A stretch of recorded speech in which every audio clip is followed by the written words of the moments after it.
following is a UTV 44 sports production.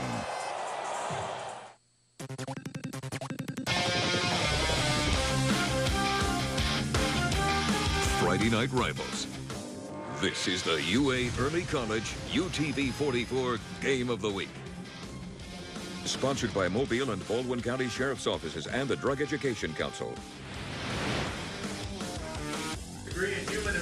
Halfway point of the high school football season here in Alabama and here on UTV 44. And tonight we've got a non-region matchup, but we've got one of those rivalry games we look forward to seeing every year when the schedules come out. The Daphne Trojans, ranked number 8 in 6A, play host to their big rivals to the south, the Fairhope Pirates, who come in ranked number 8 in 7A as the rivalry resumes here tonight at Jubilee Stadium. Good evening, I'm Jim Cox. My partners Dan Brennan and Vic Lockett as we get ready for this matchup here tonight. Been dominated by Daphne as of late, winners of 18 of the last 20. But Dan, this is a different Fairhope team under Tim Carter than he's had his first 2 years. Well, you talk about a team that's won more games at this point of the season than they did last year, and a team that finds themselves actually ranked in those rankings in 7A.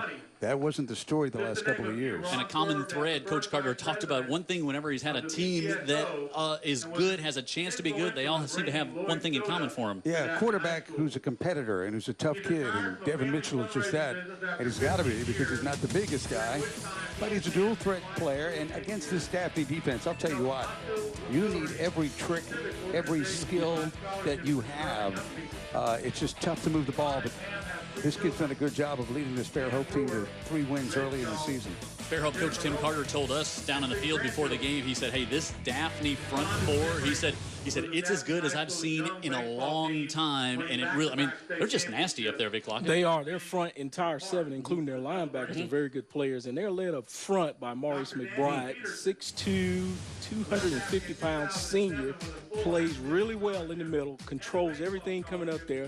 He'll draw the double team. He'll whoop the double team and make the play.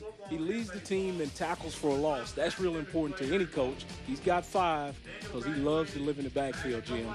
Fairhope coming off a big win last week on the road at Theodore, and Daphne with a win over LaFleur. Both teams got to get their offenses really going. Daphne's still not found their stride on offense, but we'll find out if that happens tonight. Big rivalry game. It's Fairhope and Daphne tonight here on UTV 44. Stick around. Kickoff comes up right after this.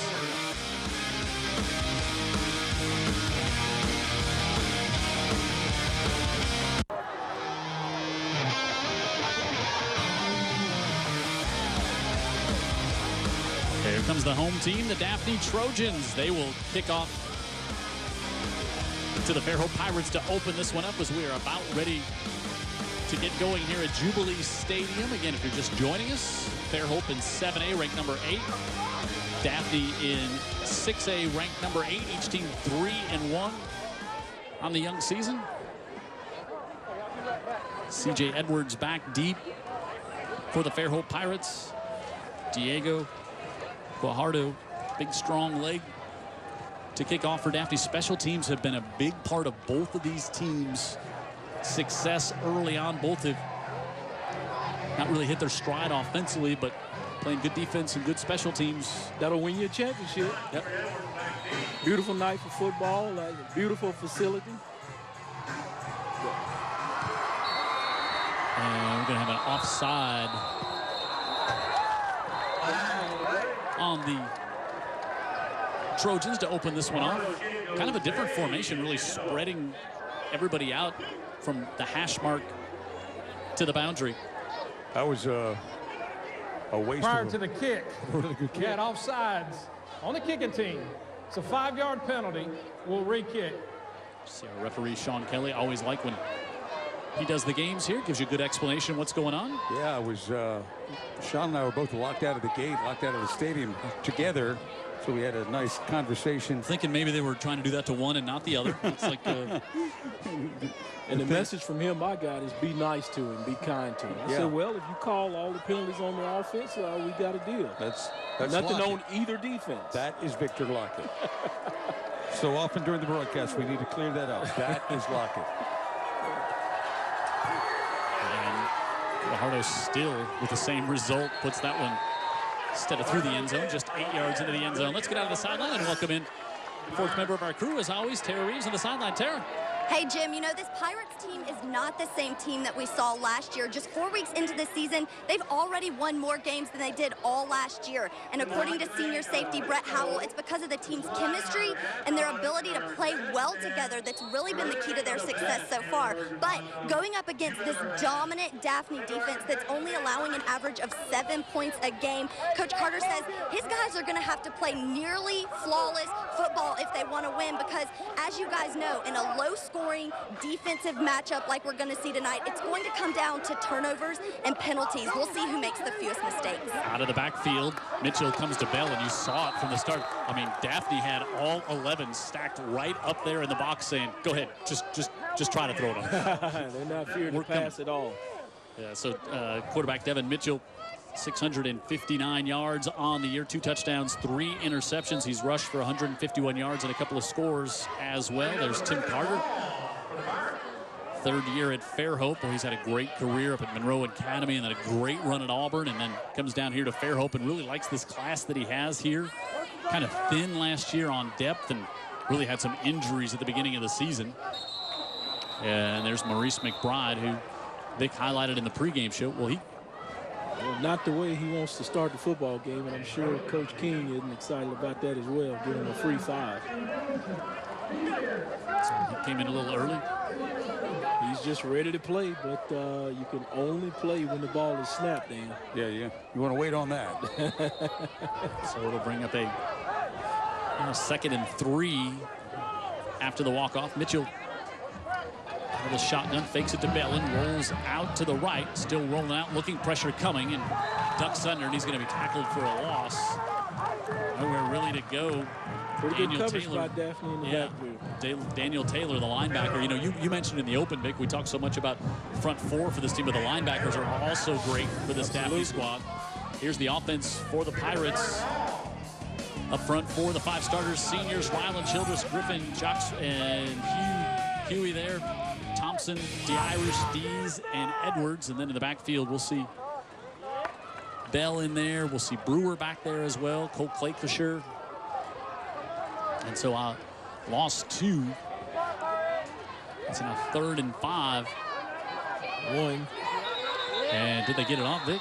Play clock was. They did. It was at 1 when I said it, and I was looking away. I think they may have taken a timeout over on the Fairhope sidelines. That's what they did. I think Tim Carter saw that as well and wanted to get that timeout. As 3rd down coming up here. Here's Daphne, Rashad Yelding, Mason, McBride, and Cushman really get after things. The linebackers, Collins gets the start this week. Ty Reynolds was our guest on the pregame show, and Daniel Taylor in there as well. Then the secondary for Daphne really with some exciting players back there. Christian Williams will see him some on offense. Miles Johnson and Hamilton Baker, a sophomore, gets the start there as well, as they move a couple of players around defensively due to some injuries. But this Daphne defense, 2 shutouts in their first 4 games. That's good D. You know, another thing you talk about this defense in that front, but they can be so disruptive, which they are. A lot of that, too, you have to credit the fact they've got cornerbacks that they think are locked down. So you put those corners on an island, that allows more people at the line of scrimmage. It allows you guys to shoot some gaps and try to create havoc. That's been their recipe this year. But don't forget about those corners. If they weren't the level of athlete that they are, a lot of this would change. Williams back there that we mentioned. He's got offers all over the place. McBride, 6'2", 250, as Vic alluded to. This Daphne defense so stout. Offensively, they're trying to find their stride. Fairhope offensively averaging 27 points a game, but some of those points coming on special teams. Last week, they didn't score an offensive touchdown in a big road win at Theodore. Out of the backfield. Dump this one off to the near side, and Cole Fisher up to the 26, and he's going to be short of the 1st down. Just a junior, Michael Cole Fisher. Well, it looks like they're trying to get this quarterback comfortable. Just a couple of little swing passes. They did try to let him look downfield a little bit earlier, but as Dan talked about, those corners had him blanketed. Yeah, the corners, and of course, because that pressure comes, you almost have to do a lot of things real quick. Well, it complements each other. You know, the defensive backs make the front look well, and the front rush makes the defensive backs look well. So it's all a team sport. That's why I'll just say good defense. Big leg for Cole Deeds, the punter. He'll kick and also punt, but then you've got Jaquan Miles back there, and the officials did not like that shift. Yeah, I think the shift's okay, but they're going to get him for offsides because he may have contacted one of the offensive players. So that Prior little to the 5 snap. yards there isn't cheap. Encroachment. Wow. On the defense, it's a 5-yard penalty. With the results of the penalty, it'll be a first down. First down isn't cheap. Penalties, That's a good one. penalties have killed this Daphne team this year. We saw it in the Spanish Fort game. Kenny King has talked about it. Had a real issue with penalties, and he said they have just been killing us, and we've got to get that corrected. And so they give them one there on the opening drive. So that's 2 on this series already and counting. Yeah, they're going to have to get that cleaned up if they're going to be a successful football team. Tanner Dees to the bottom of the screen. And rolling out Williams. Good protection. Fires this one. Was a little behind his intended receiver, C.J. Edwards. It's who he likes to go to. He leads the team with 13 catches. Drop by number 1, Edwards. Brings up second down. Spencer Huey with a good job there, picking up the pressure coming from the right side and allowing Mitchell to roll out. Yeah, they're probably going to have to. You almost have to, if you got a mobile quarterback against this defense, you do want to kind of move the pocket around a little bit so they're not sitting ducks, because that front line is coming. Saw Edwards there, as I said, leading receiver. He'll run the ball occasionally. See him play some defense for the Pirates. Also, who come in 3-1, their only loss. A heartbreaker to open the season against St. Paul's. Play clock, I don't think they reset it. Coldplacer does not get back to the line of scrimmage. Great penetration again. Daniel Taylor in there. And I think the Fairhope players are seeing what Coach Carter has seen on film to open the season about this Daphne defense. Yeah, they're going to come up and tackle you. And, they've got a lot of tackles for loss, starting with Maurice with 5, as I talked about. But one thing I'm noticing about this offense, they're going to come to the line with a play. They're going to have to get up there a lot quicker and to get that play in. Mitchell rolls to the right. There's going to be a holding flag. He's going to throw that one away. There was nothing there. I think Kenny King will just decline this one and get the football on the punt there, but there's a handful of jersey. There you see penetration by the defense. They're on the other side of the line of scrimmage, and you see no separation by wide receivers or running backs coming out of the backfield. So, so far, this is the Daphne defense as advertised. Opponents on the offense. That penalty is declined. 4th down. You can have a few of those calls too, because this offensive line is doing whatever they can to keep this athletic bunch out of the backfield. You can see top of your screen there. That was Coldplacer with a handful of jersey.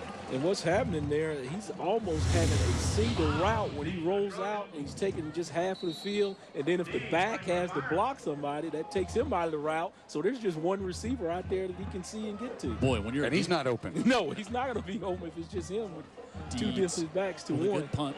Miles will take it at the 25 and drops it, and it's loose and picked up luckily by the Trojans there at the 27-yard line. Boy, Good Miles eyes. usually, so sure-handed. And then got some help there as Khalil Johnson down there to grab that one. There's Kenny King. Kenny King 4-0 against Fairhope, who he says, this is without a doubt our biggest rivalry game. He remembers he's 3-0 as a player, 1-0 as a coach last year, 28-0. It's even bigger when you beat him all the time as a coach, right?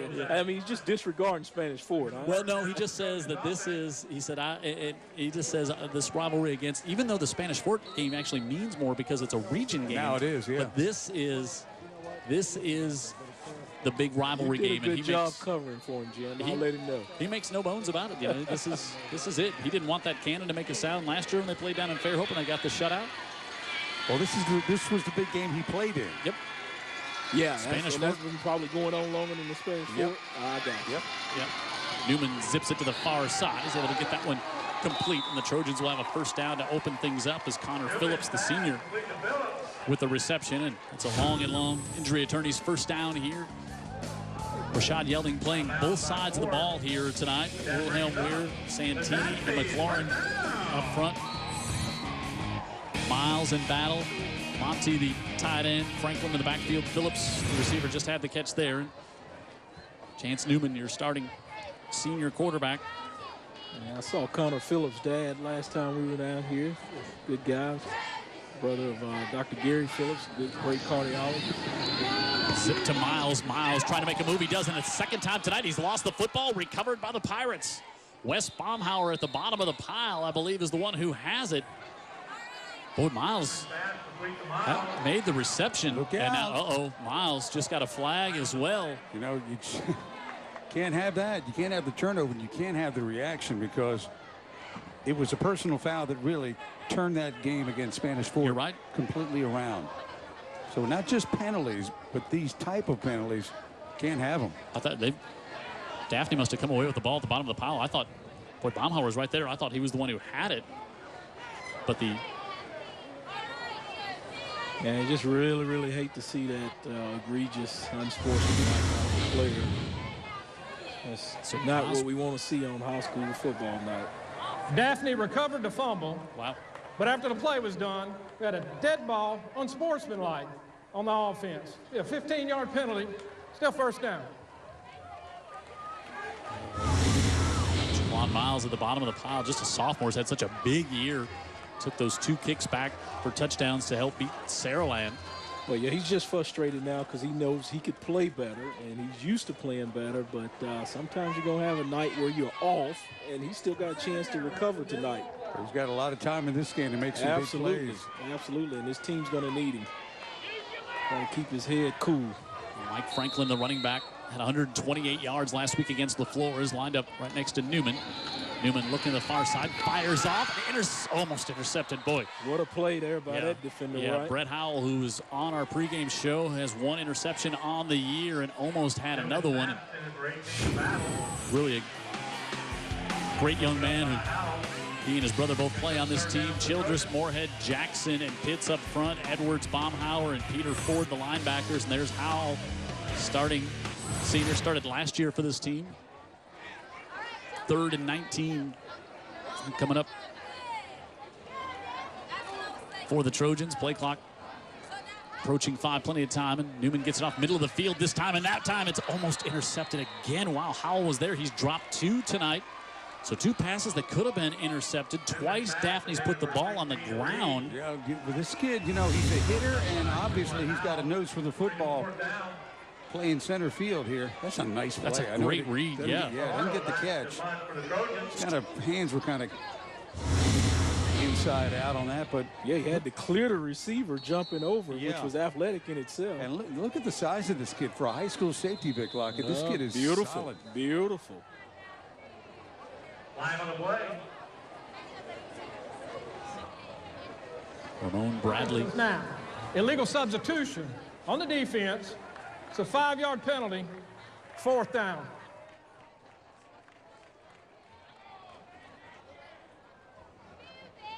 So still 4th and 14 after the penalty. Ramon Bradley and Noah May back deep.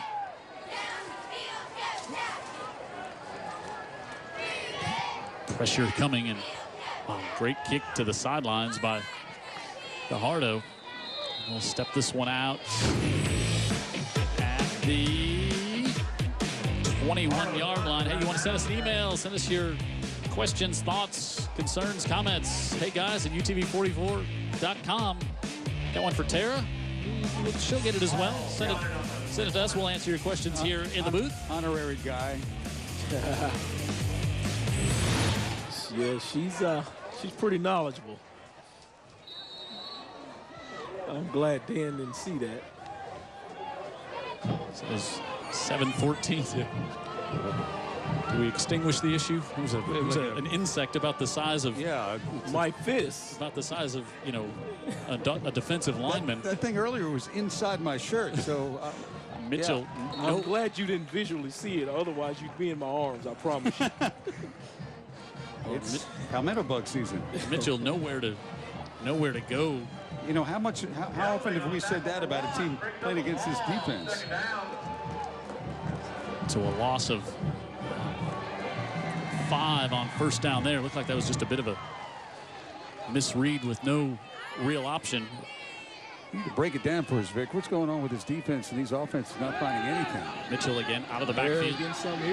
Bell tries to cut it up and is caught. Rashad Yelding catches him from behind to bring him down. Well, you're just playing behind the sticks too, though. You know, against this defense, you got no shot. You got to have all positive plays. Well, it looks like Coach Carter is trying to start his quarterback off slow with these swing passes. 3rd and 9. No doubt the offensive plan is to get him on the move and out of the way of this big defense in the pocket.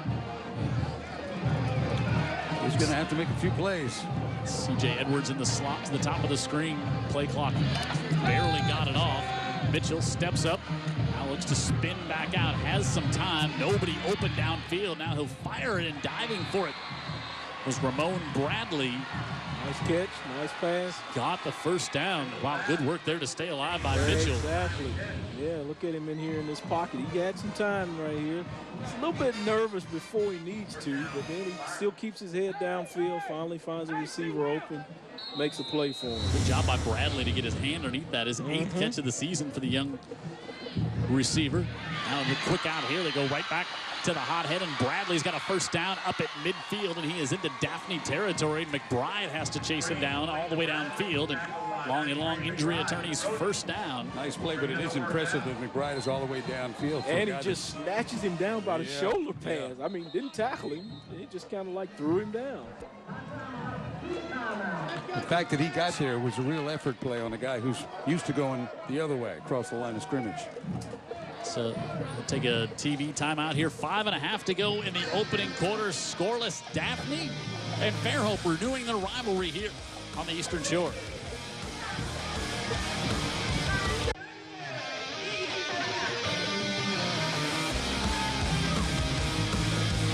Halfway through the opening quarter, the crowd here in Daphne. Daphne Fairhope on UTV 44. Steve Savarese is at the game here tonight, and hopefully he's noticing that, you know, it's a game on TV, and it's a huge crowd here. You're going to get a letter in your locker, Jim. Well, he knows where to reach me. They're still trying to get in the place. That's how big the crowd is. So first down after the TV timeout. Zipped out of the backfield. Kope-Sure, and a late flag. There's probably going to be another hold against the Pirates. You know, Mark Schlereth, former offensive lineman, you know, said on TV, he said, you know, I held on every play. He said, I told the referees before the game, the officials, I'm going to hold on every play. Like, you can't call it on everyone. And I've noticed that, too, in professional football. On the offense, it's a 10-yard penalty from the spot of the foul. Still first down.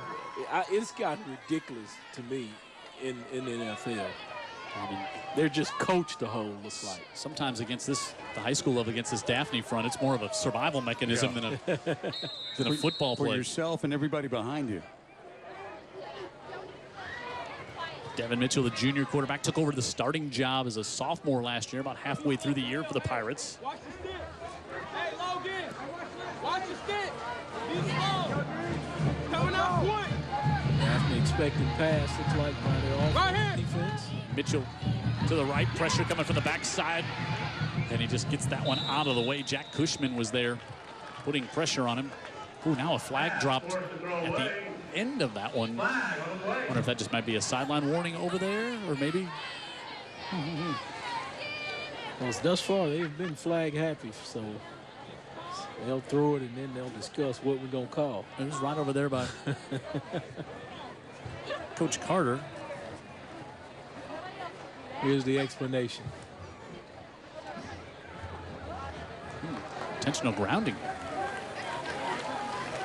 I don't know if this takes effects in high school, being out in or outside of the pocket.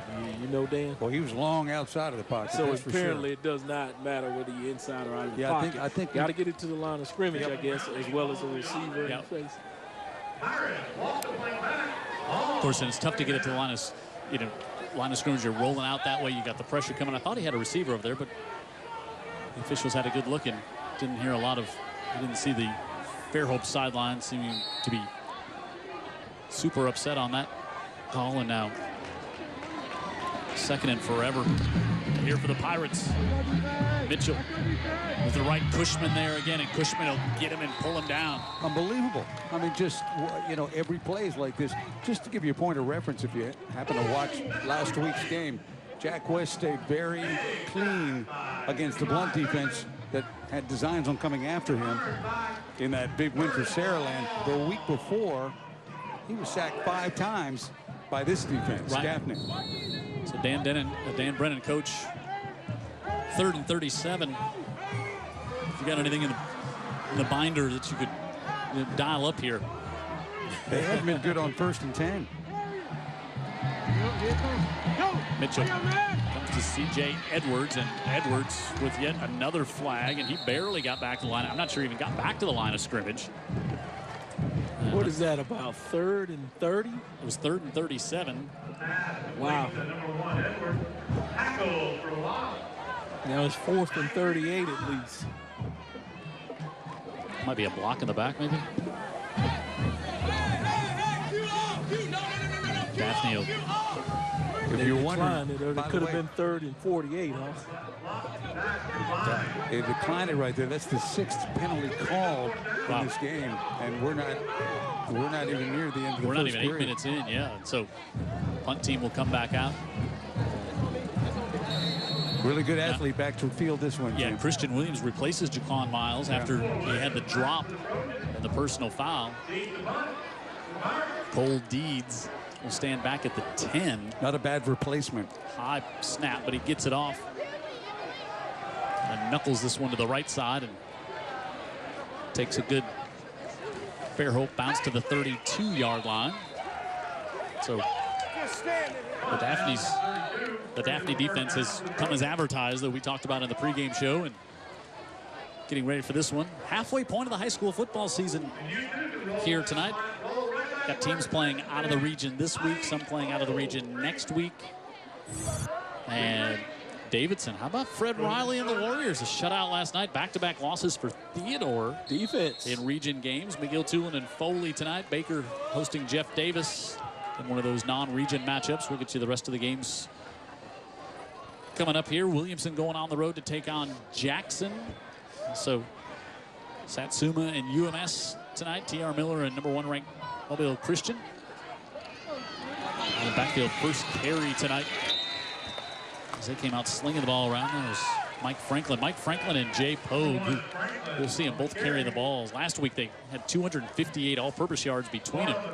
Continuing on tonight, Clark County and Hillcrest Evergreen. Thomasville's at Monroe County. Viger at Wilcox Central.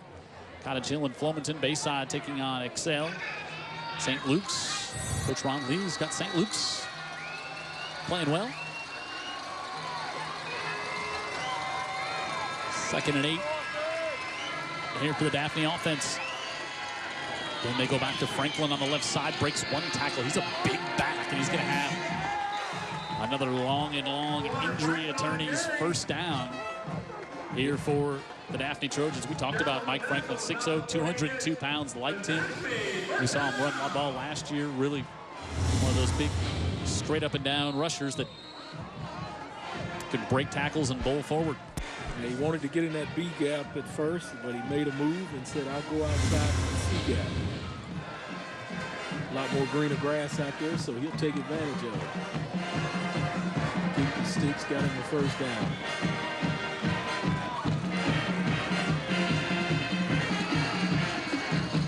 Pitch. Franklin trying to get to the edge, and Fairhope's defense rises to the occasion there. David Moorhead. Braden Howell made the play by setting the edge out there, making him turn up inside where his compadres are. That was his brother. Played by 32. Yeah, that was his brother. He's the junior linebacker that we talked about, the brother Brett Howell on the pregame show, and it was his brother 32 making the stop there. I wouldn't want to be that guy's little brother. No, he's probably pretty tough too. Yeah, he must be. But David Moorhead, the tackle. You don't think he got most of the cereal, huh? Second. The big guy got most of the cereal. That was the least of his concerns. Second and thrown to the near side, and Miles able to get that one, and he's up near midfield. Be short of the first down, but holds on to that one. Our guy Chance got a live arm, doesn't he, Ben? He does. He delivers it out there, and I like to see that going downfield. Let's go quickly down to Tara. She's on the sidelines. Tara. Jim, in Daphne's last possession, they almost had 3 turnovers, 2 at the hands of safety Brett Howell. So during the break, the Daphne offensive staff had their guys under the tent watching tape, pointing out Howell specifically, telling Chance he needed to know where the space was to avoid a potential pick 6. 3rd and 6. Newman looks over to the sidelines. He's got Franklin behind him. 3 receivers to the top Newman will look that way, clutches, fires it off, able to get it complete to Phillips. Phillips makes one man miss, but he's going to be about a yard short of the first down. And the way your defense is playing, you're on the positive side of the 50 here. I think if you're Kenny King, you might say, hey, it's 4th and about a yard and a half. We're going to go for it. Who's going to send the punt team out? The way the Fairhope defense is playing, you may not be so confident that you're going to get it. And so, you know, defensive struggles off in its field position, and that's what we're going to see here today. Looks like. Hey, we've got emails coming in that, hey, guys, we'll get to them here when we have a moment. We appreciate you emailing in. Hey, guys, at utv44.com is the address. And Fairhope doesn't even drop anybody back deep. Guajardo trying to angle it to the far sidelines. And good kick. Wow. You got a weapon like that, and you pin him back at the 10. And you got your good defense rolling out there within. Yeah. With the Pirates pinned back. I know this is public school, but you've got to put that kid on scholarship. So our UA Early College Game of the Week brought to you by University of Alabama. Their early college, we've heard, can I at least get through the read, Vic Lockett? No, there's plenty of time to get it in. Just cover it. I was just trying to just get it in about right the in there. UA Early College program. Look at that big crowd here tonight in Daphne. Well, it's the coach's favorite rivalry, so you would expect a crowd. Mitchell again dumps it out of the backfield to Bell, trying to get some space, and he does up the right side. Wow, and Bell's got his first down and a whole bunch more. The biggest play of the night offensively for the Pirates with no flags down as he's out across the 45. Well, you need to note that there's no flag down, but they finally get this flare to work, and the reason it works, look at that lineman over there clearing out some folks. They got a lineman out there to help clear some space for him, and the running back found some room by making one move. Gain for him. Gain of 41 for a long injury attorney's first down. First down of the night for the Pirates. Stepping up in the pocket is Mitchell, and Cushman is there to stop that. Wasn't actually Cushman. It was pressure coming from the other side. Andrew Gilbert with the tackle and the sack. Even when it looks like he's got a pocket, it just doesn't last long. What kicks in is those DBs you were talking about. He's got time, but then in the backfield, they've got him covered up. Yep. It's maybe the last play of the first half as we're down to 20 seconds. First quarter as we're down to 20 seconds here.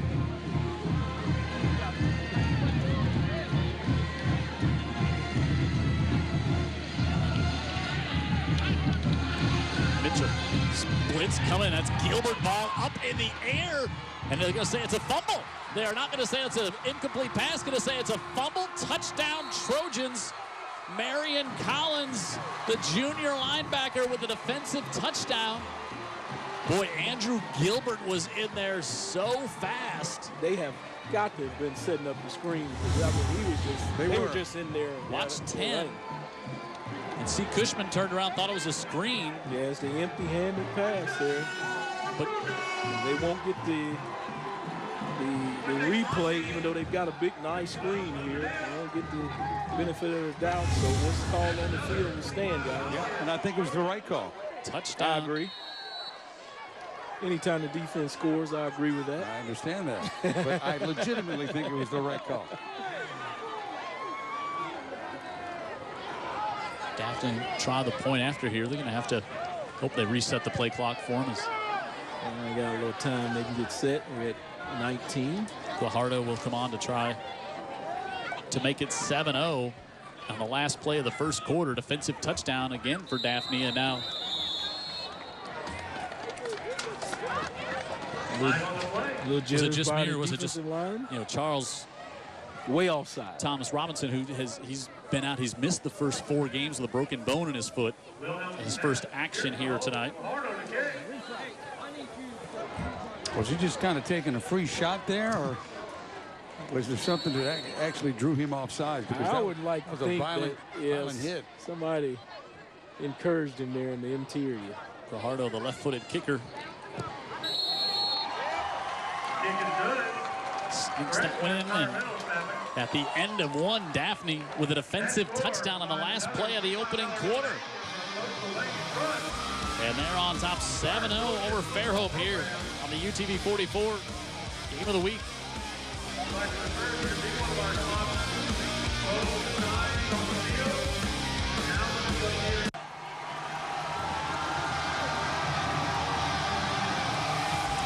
Hey, ask me how I know that if those kids are painted up, don't try to get through there because the paint does not come off the shirt. Yeah, you've been out of uniform here the past 3 weeks. You're going to get a fine for that as well. I'd love to have think that. Jared's going to administer that fine. Rectify, but there was some white paint on a young man there that I don't know what it is, but they could cover water towers with that and it wouldn't be an issue. How did he get it off him is the question. Yeah, a pressure wash. I would think maybe a pressure washer.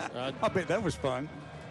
He looked kind of tough, but it was not the UTV 44 Nike shirt did not withstand. Please introduce me to someone who is pressure washer tough. And this one through the end zone.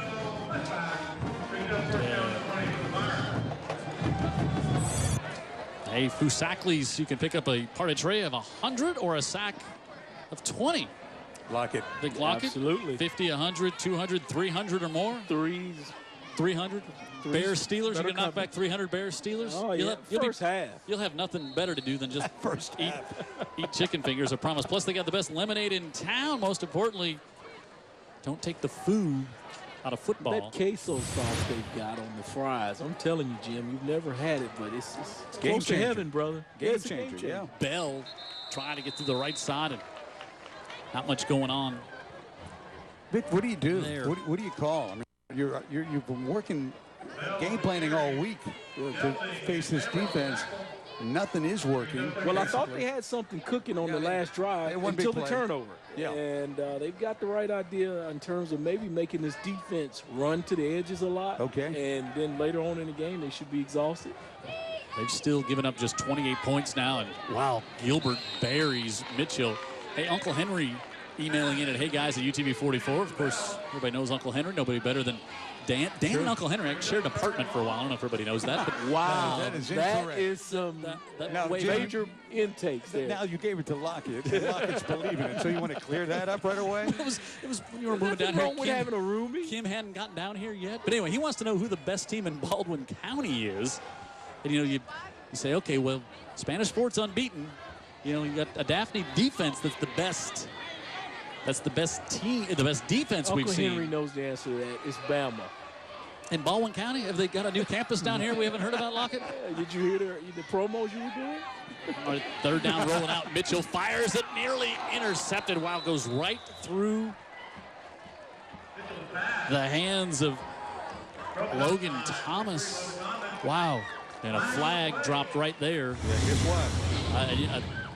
You could just see quarterback start to get, as Vic said, a little nervous. And Yeah, they've drilled it in his head all week, I can tell you that. But one thing, man, I would say something to him about maybe instead of, get the call here,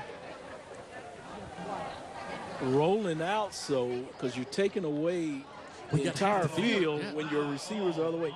Maybe try to make a move and climb up the pocket where you still have the whole field at your exposure to distribute the football. But climbing up the pocket, this defense just collapses on you no matter what you're trying to do. You can Well, an try to form athletic guy like him, I think, can maybe make a couple of moves and get those linemen behind him. hasn't yet. Yeah, but because he's been so anxious to want to go to his right. 4th and 20 and good field position coming up for Daphne.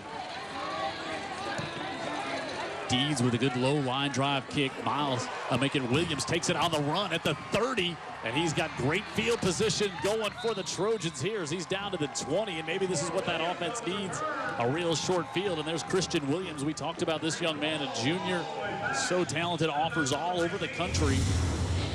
And Miles replaced back there, and you can see Williams and breaks a tackle there from Howell and steps out of bounds. And at the 19-yard line comes the Daphne offense. The adjective I would use for him would be smooth. That guy's just smooth. Not a lot of wasted motion. And Glides upfield, doesn't he's a glider. They call it high school pretty dear. That's how you get all those recruiters knocking on your door like he's got. Kevin McMillan split to the bottom of the screen. Miles up to the top.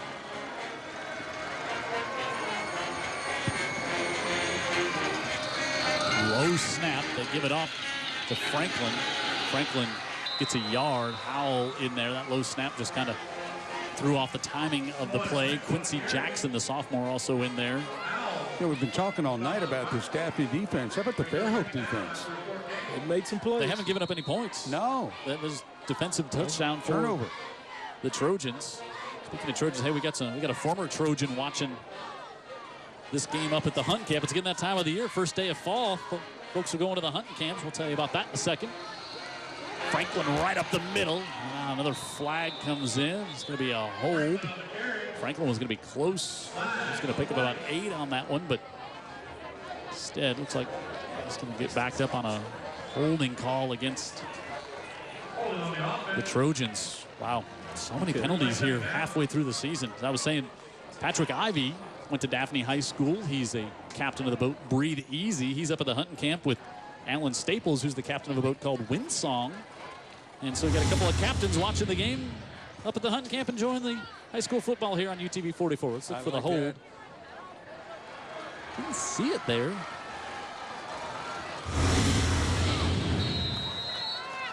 They've been pretty flag happy. 13 penalties here in 14 minutes of football tonight here on UTV 44. Newman looking to the near side for McMillan, and it's broken up. Good coverage back there by Noah May. Senior, he started in the secondary last year. It's probably the strength of this Fairhope defense is their secondary. Got 3 returning starters back there. Really good play one-on-one back here on the old proverbial island.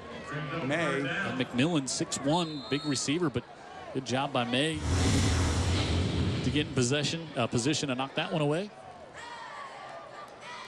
It's now 3rd and 14 here for the Trojans. Boy, you take that holding penalty out and you're looking at 3rd and 1 from about the 10, needing to get to the 9. Newman, pressure coming, steps up, fires it, tipped, intercepted. Tipped up in the air and picked off. Gibbs Sherrill with the interception. And a flag, maybe a celebration flag after the play there on Fairhope. But boy, you see the arm strength of Newman. He zipped that one over the middle and too hot for the receiver to hold on to. Sherrill right there, able to come up with the INT. He's trying to get Trent Battle, the receiver. Unsportsmanlike against Fairhope, so it's going to back them up to the 9-yard line to start this drive, but they force a turnover. What was the flag? I mean, I know it was unsportsmanlike. What something when he was heading to the sideline. I didn't see it. He was away from the Daphne players. But it was thrown right as he was heading over toward the Fairhope sideline. Yeah, they have been very, very flag happy tonight. I had a nice discussion with them about calling on these offenses, but they're getting out of hand. Did a good job, Vic. Yeah. They're never letting Lockett negotiate for me. Vic Lockett, a man of great influence. Yeah, Mitchell carries it for a couple. And brings up a 2nd down. just not a lot, not a lot of options for Mitchell out there. And just no time between the pressure up front and the great coverage. We'll put Edwards in the slot, see if they can get him the ball number 1. He's one that like to get it in his hands. Instead, Cole Claycasher breaks a tackle, lugs ahead. He's going to have a long personal attorney's first down out to the 22-yard line. Everybody did their job. Good blocking. Yep, up front, that wide receiver is where he cut it. Yeah, he just cut off his butt right there.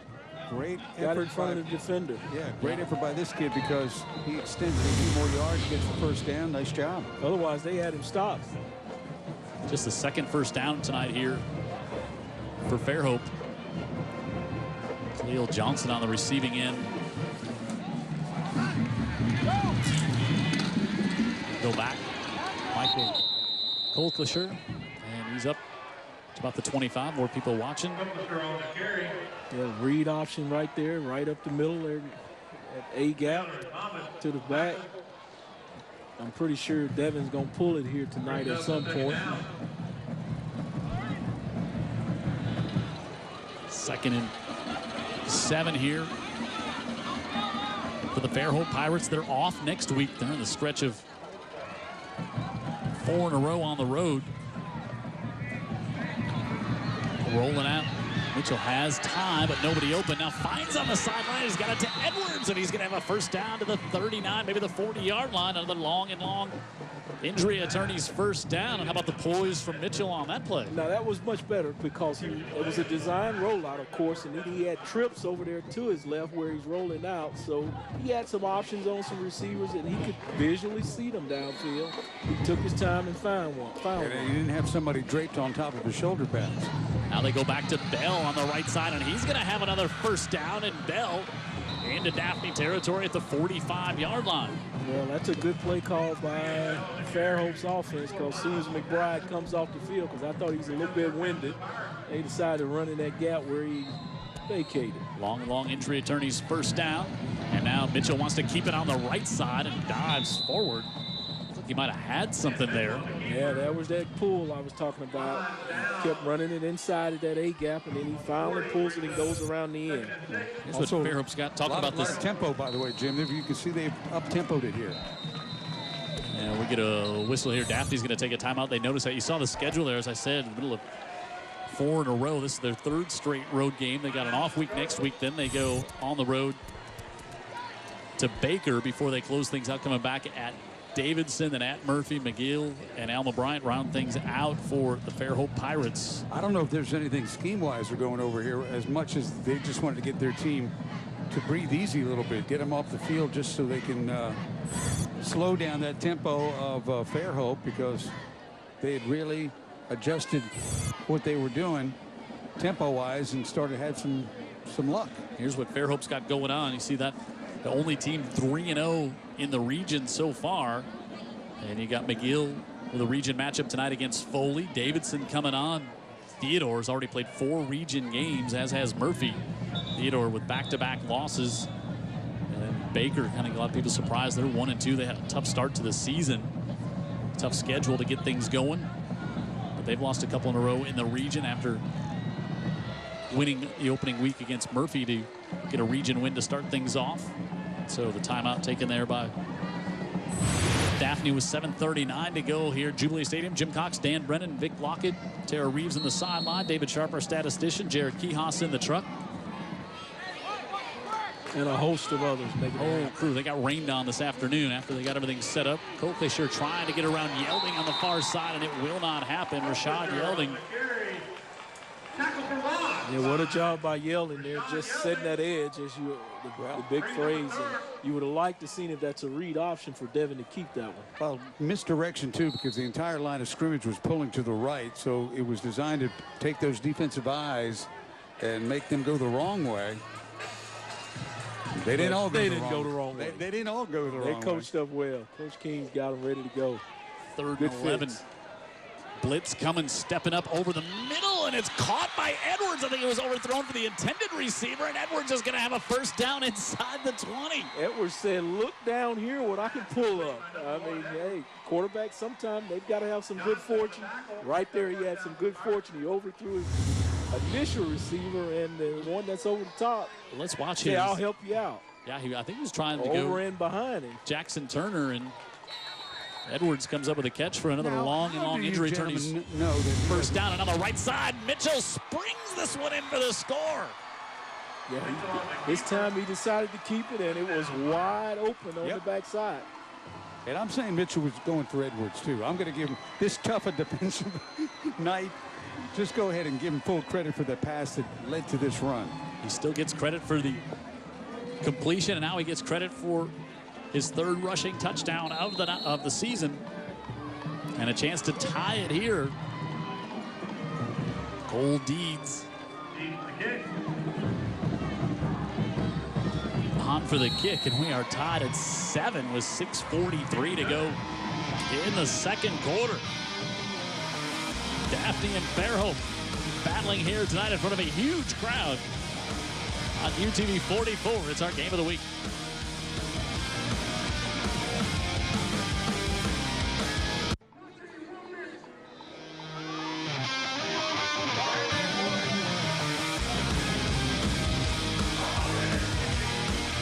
Look here at the student body section. That's the Fairhope student body section, and they're happy. Look at that, 9th place, 91 yards. Got some cooking there. Of course, Bell with a big run on that one. 3:18 in Mobile Regional Airport. Giving you the scoring summary. Juan Miles back deep. Deeds to kick here. As Fairhope has tied this game at 7, and Fairhope's defense, as you pointed to, not giving up any points here tonight. One score for Daphne came on a defensive turnover, and Deeds with a high kick. Miles at the 5. Miles with a lot of speed right up the middle. He's so dangerous. Taking 2 back this year. He's to the 25. He's in the same game. You can ask Jeff Kelly. Jeff Kelly sees those in his dreams, sleep. All right, hey, this was pretty straightforward. He's the all-time winningest coach. Fairhope Pirate history. They go back a ways. They go back Pirates a long days. ways, yeah. You want me to give my vote now? No, that's not the way it works, Vic. I think we've been over this. Hey, but I'm But Lockett's such a 90% stand-up, wrong. such a stand-up guy. He's not a rule follower. Jay Pogue, his first carry of the night, and Fairhope's defense is there to shut that down. Yeah. Among them, that safety, Brett Howe, doing good work downfield, doing good work on the other line, on the other side of the line of scrimmage. Said to him, "What do you like about football?" He said, "Hitting people." That's what it's Not even a about. smile.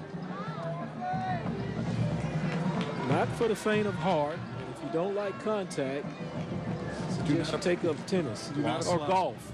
Loss of 3, and we're halfway through the second quarter here at Jubilee Stadium. Newman sets up the screen, and this is Franklin. Franklin to about the 33-yard line. It's a nice plays. Oh, look, it's a flag. Well, I saw a hole in the back that they decided, I don't think, not to call, so maybe they made up for it on the other end.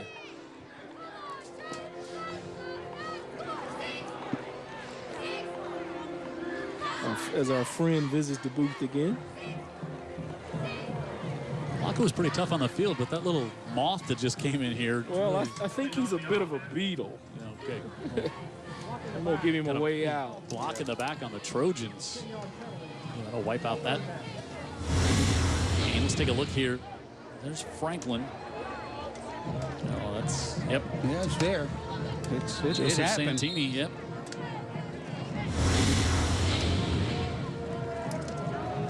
So give us a chance to take a break. 5.5 to go. First half action, Daphne and Fairhope. It's the game of the week on UTV 44.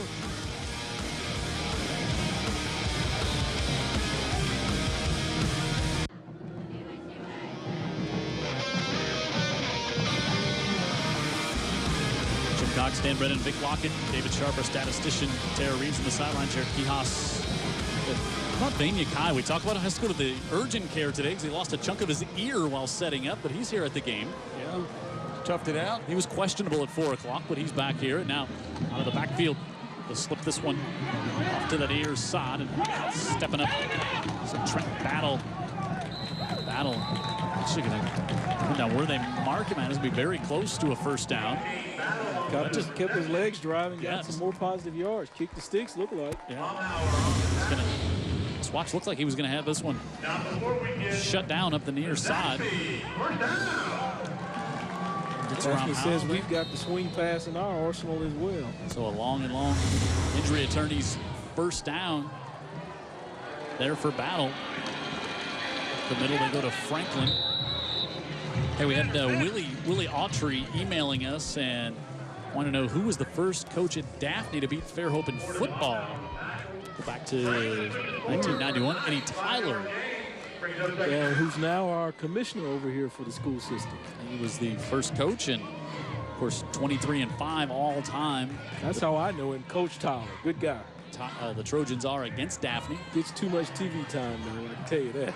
I'm not sure why that's the case. Vic Lockett is Franklin driven back. Good work by penetration there to slow him down, and then Gibbs Sherrill, who's got an interception tonight, comes to finish him off.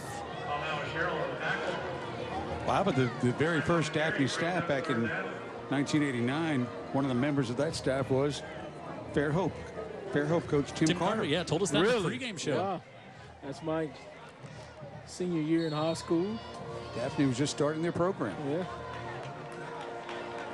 3rd and 9 coming up. Hey, speaking of Tim Carter, one of his high school teammates, Scott Croft, they played together up for Monroeville. Scott was part of the Bruise Brothers defensive ends, Tim Carter told us. He's watching the game tonight up in Stockton as Newman rolls out, rainbows this one to the right side dangerously, and almost another interception. Noah May had another chance at one there as Newman on 3rd and long just kind of hung that one up and all the way down there. If it would have been intercepted, it would have been the equivalent of a long punt.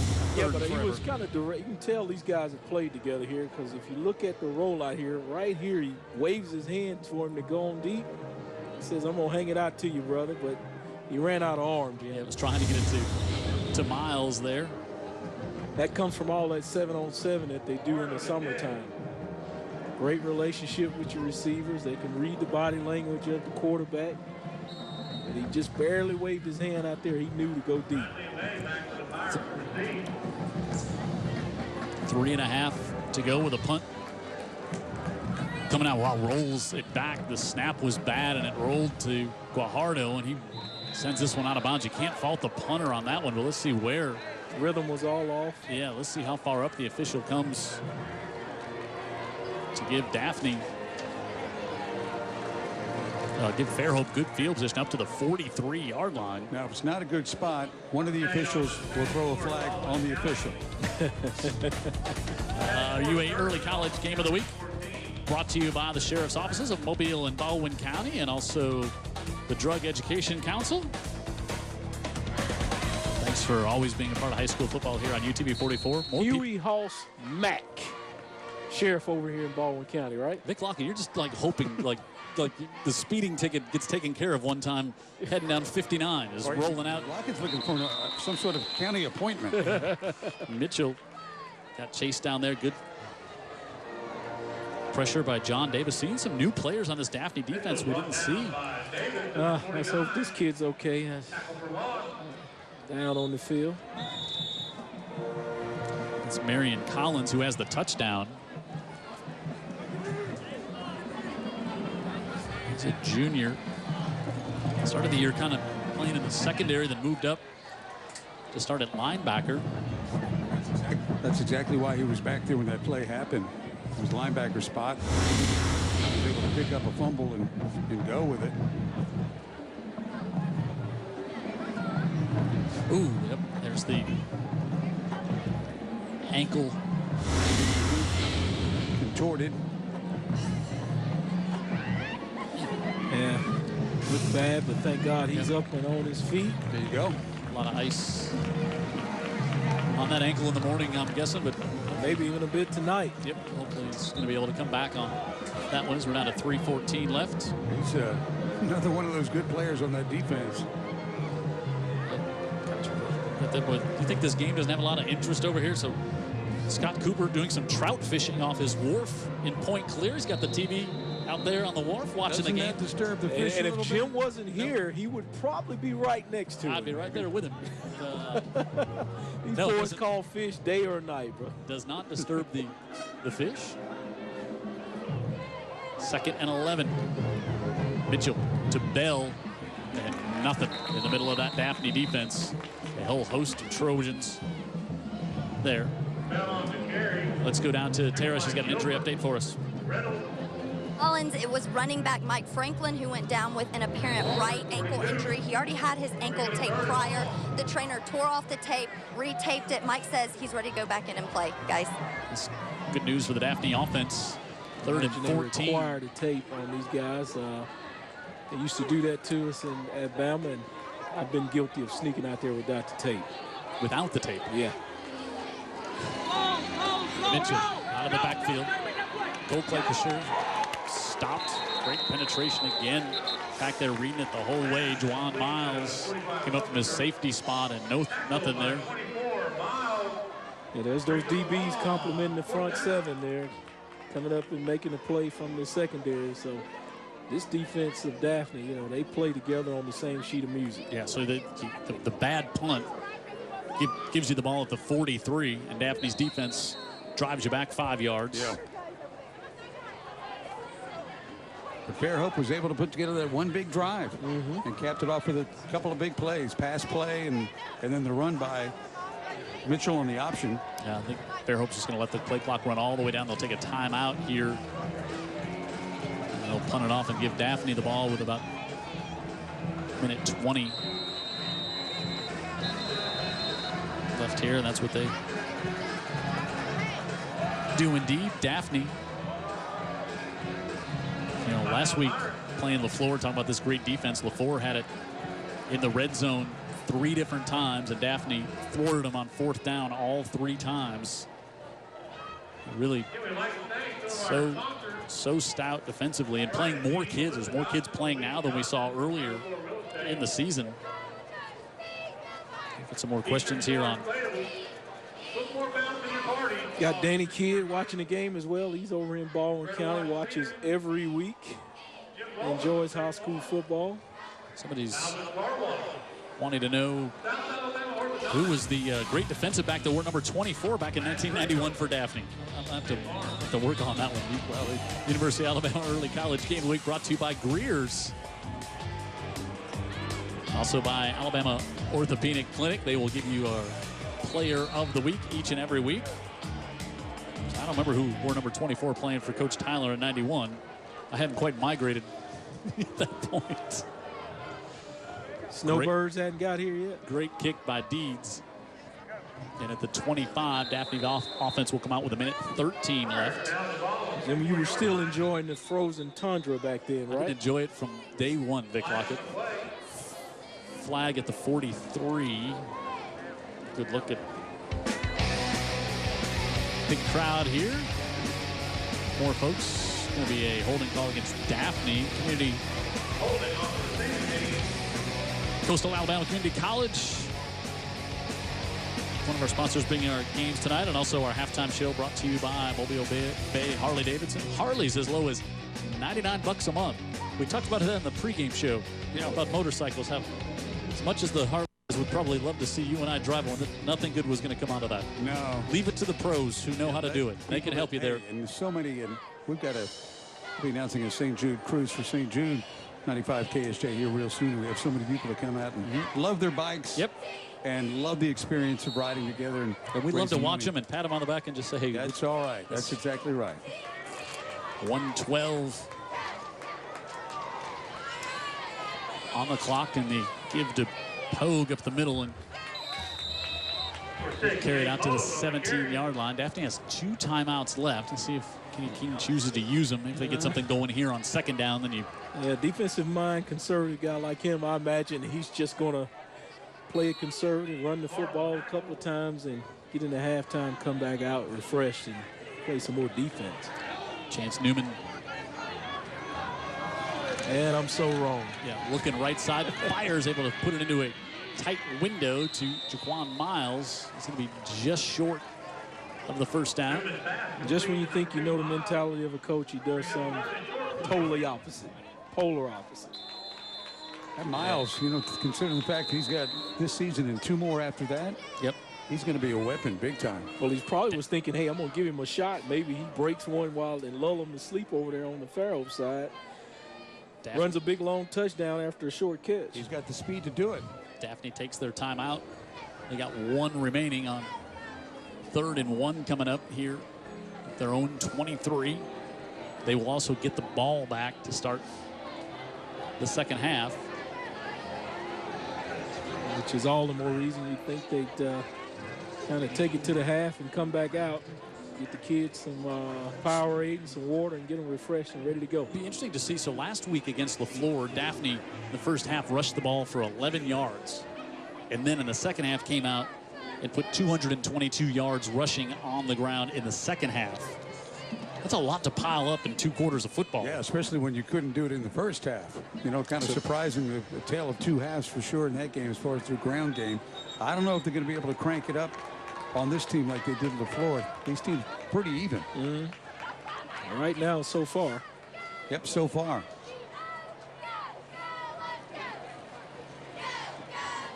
So 2nd, make it 3rd and 1 here for the Trojans. Handoff Pogue driven back, nothing doing there. Great penetration by Wes Baumhauer, leading tackler. A name like that, he's got to be related to the wing guy. It's his son. It's his 11th. He's more than a wing guy. His 11th. That's what's important now. His days of playing is over. Roll Tide to my brother, but hey, the wings is what's hot now. It's 11th tackle of the year for a loss. Baumhauer last week had an interception on the first pass of the game that he took back 26 yards for a touchdown. And that got the game going for the Pirates. And now 18 seconds left, bringing up 4th down. Tim Carter takes a timeout and says, well, let's give our punt returners, see if our guy can maybe make something happen. With Gajardo going to be punting back down close to his own goal line. More of our great friends of high school football here on our UA early college game of the week. Fusaklis. Yes. A ringing endorsement from Lockett. Yes. Absolutely. And also Long and Long Injury Attorneys bringing you the first down. We could not have a first down if it weren't for Long and Long every week here on UTV 44. If they owned a deep fryer, Lockett would be happy with them I'd be too. pulling for them as well. Yep. Yeah. Now, if you've had a deep fryer accident, now it's a whole different story. Back to the 4. You know, Jim's so healthy, he don't even know what a deep fryer is. Lockett, you little do you know. He's amazing, Dick. Guajardo. He grills all that fish. Don't even know what deep fried is. Guajardo with the left-footed kick. Line drives this one. Oh, wow. Just Noah May lets it go and now decides to pick it up at the 40. Noah May up to the 50 into the 48-yard line with 5 seconds left. The clock still runs all the way to 3.7. Stay on the return, run out of bounds by James Taylor.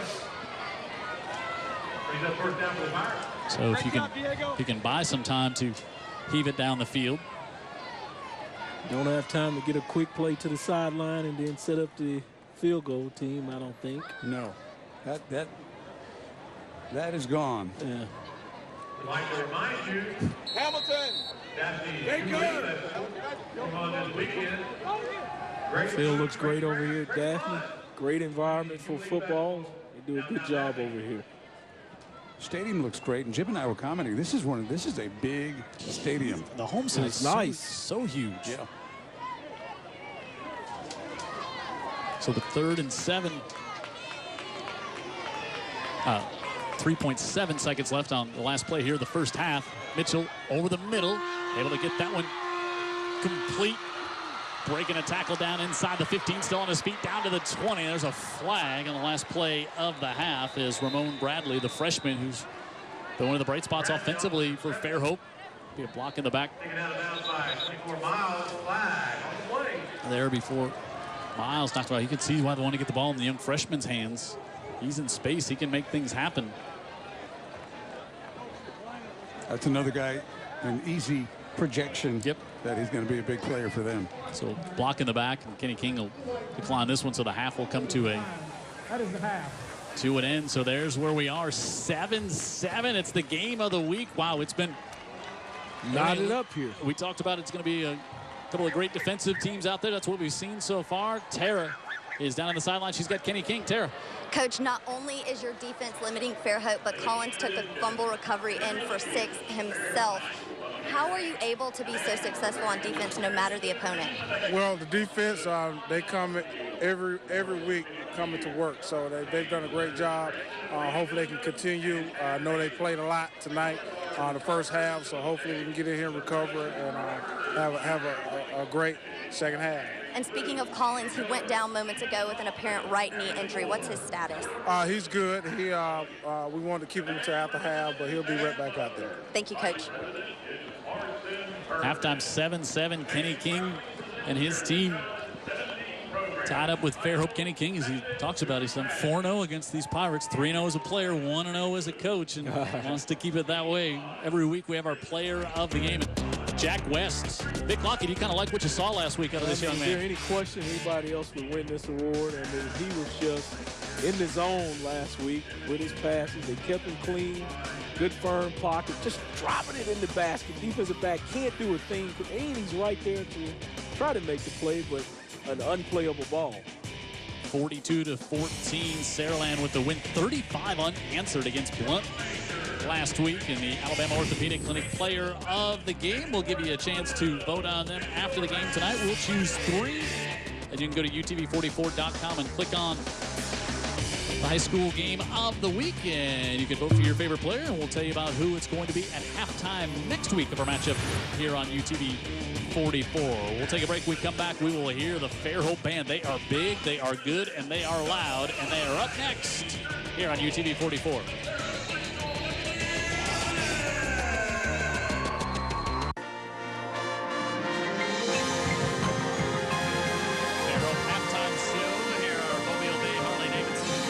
Halftime show, you can hear them.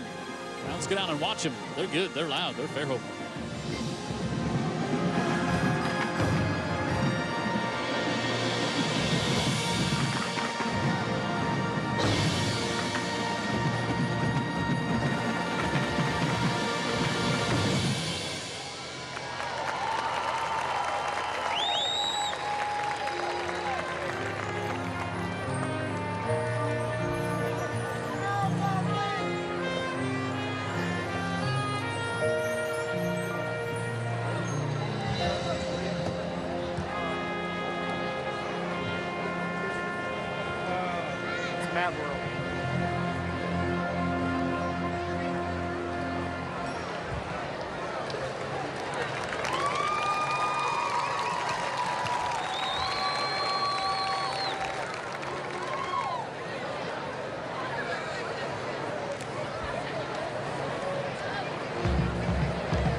Mobile Bay Harley-Davidson halftime show. Let's go down and enjoy the Daphne band.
Number 845. We thought it'd be a good one here tonight in Daphne, and it certainly has. 7-7 our halftime score. Daphne with a defensive touchdown.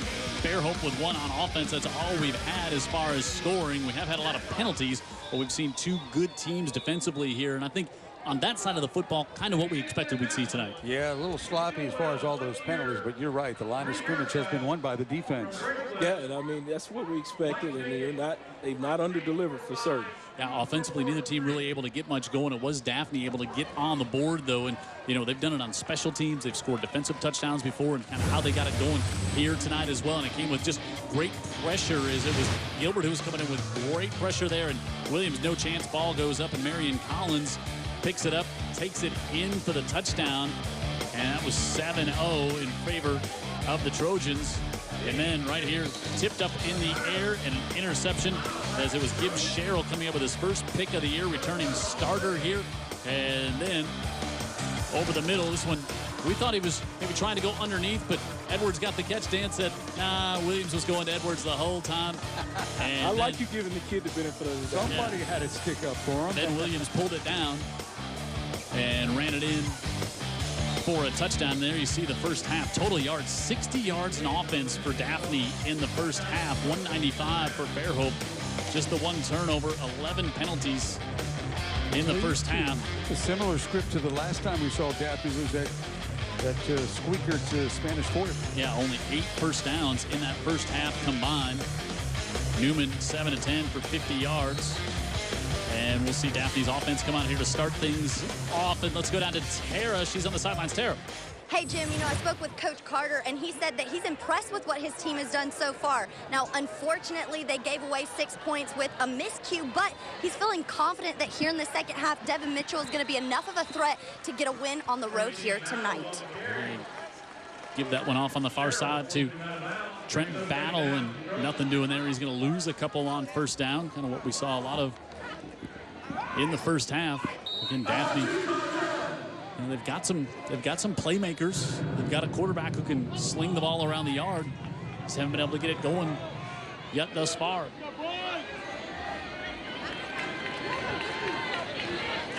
Getting the play from the sideline at the last minute to see what the defense line up in, and then coach leads the quarterback on the field.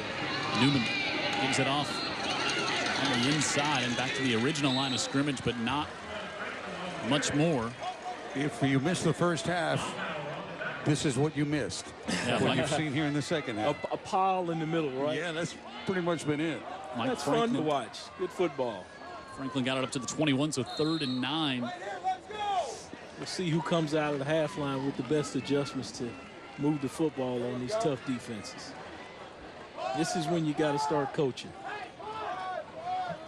Cameron Reed, sophomore, up in the slot at the top of the screen. Miles to the bottom of the screen along with Battle. Play clock down to 2. Newman gets it off.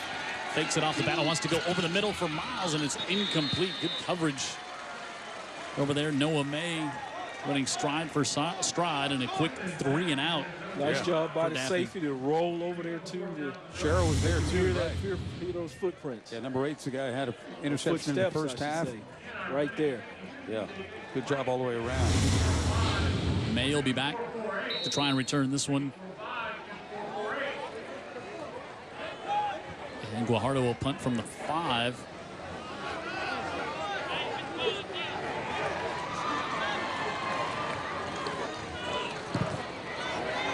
Guajardo sends this one out, and we picked up Ramon Bradley. Bradley makes one man miss, but it's to midfield. So good field position for Fairhope to open things up here in the second half. Hey, thanks, by the way, to the Thyra Cadell Law Offices, personal injury, car accidents, and slip and fall accidents, Social Security, workers' comp, including shipyard injuries, and Thyra Cadell Law Offices, big supporters of what we do on UTV 44's high school football game of the week. Can they track down big beetles causing accidents up here? We nearly had a slip and fall due to the beetle. In my shirt. Bell right up the middle, and Again, more of what we saw in the first half from this Daphne defense right there as well. McBride was there. Led by McBride. Yeldon. No gain. Yeldon. Cushman. 2nd and 10. Looks like they're going to hurry up. That's when they kind of got it going, when they went a little more up-tempo, and Bell cuts it back. Bell's a big back, 205 pounds, a junior. They tried early to get it to him through the air. Some passes right out of the flat. But then they've kind of gone up-tempo here, and that Daphne defense has been on the field a lot in the first half. Well, when your offense only has 60 yards. Yeah. Coach King mentioned that to Tara as he was heading off the field, saying our defense has been out there a whole bunch. And they've made some substitutions strategically to keep them. Looking to Bell and now pull it down right over the middle, and they were trying to get it off to Edwards, who good coverage over there. Those are the kind of plays you have to have because this defense is so good. Well, I think the defense affected that one there. Oh, they did. No doubt it did. Because of the defense. So take a look at the DBs all over him right there. A little behind. Pass, a little errant, but had it been on money, I think the DB would have been able to make a play, Jim. And as a quarterback, even when you're not feeling pressure, when you felt it so much there throughout the night, you almost start to feel it even when it's not there. Well, I think when he got off the bus, he anticipated pressure because they told him about it all week, and it's kind of got him a little bit off his game. Well, I don't think it's imaginary. No, but Deeds. Oh, is this one going to stay? And it checks up inside the 5. Great punt to the 4-yard line. I'd circle that right there. Circle that right there because with a game like this, field position means so much. Pin back in a hole like this against a defense that Daphne's not been real comfortable with. And Williams, the returner, made a good play. He was at the 10 and it went over his head, and he said, you know, not supposed to field it. And all of a sudden it just starts spinning backwards and at the 4. So here's what Daphne's done. Punt, punt, interception, punt, punt, punt is what they've done here on offense tonight. You're saying, where's the 7 points? Okay, has Fairhope did anything different? That was a defensive touchdown. Well, one thing they have done is they've scored. Offensively. Yes. So here's Newman out of the shotgun with Franklin. In behind him.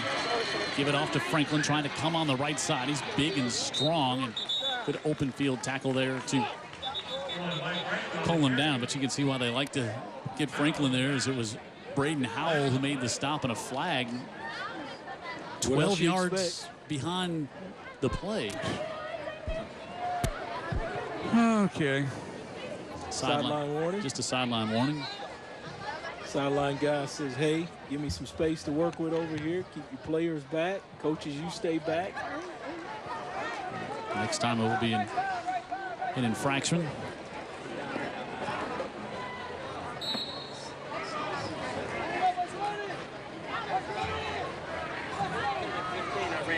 Second and 7.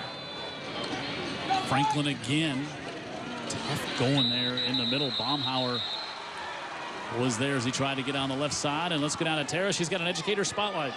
Hey, Jim, I'm here with Daphne's own Nikki Mignoso, and she was actually Teacher of the Year. So, Nikki, tell us about some of the recognition that the teachers here at Daphne High School are getting. We have amazing teachers, and maybe we don't get so many recognitions within the community, within the state, but they're recognized by the fact that they're dedicated to lifelong learning. They're dedicated to their students. We have teachers pursuing national boards.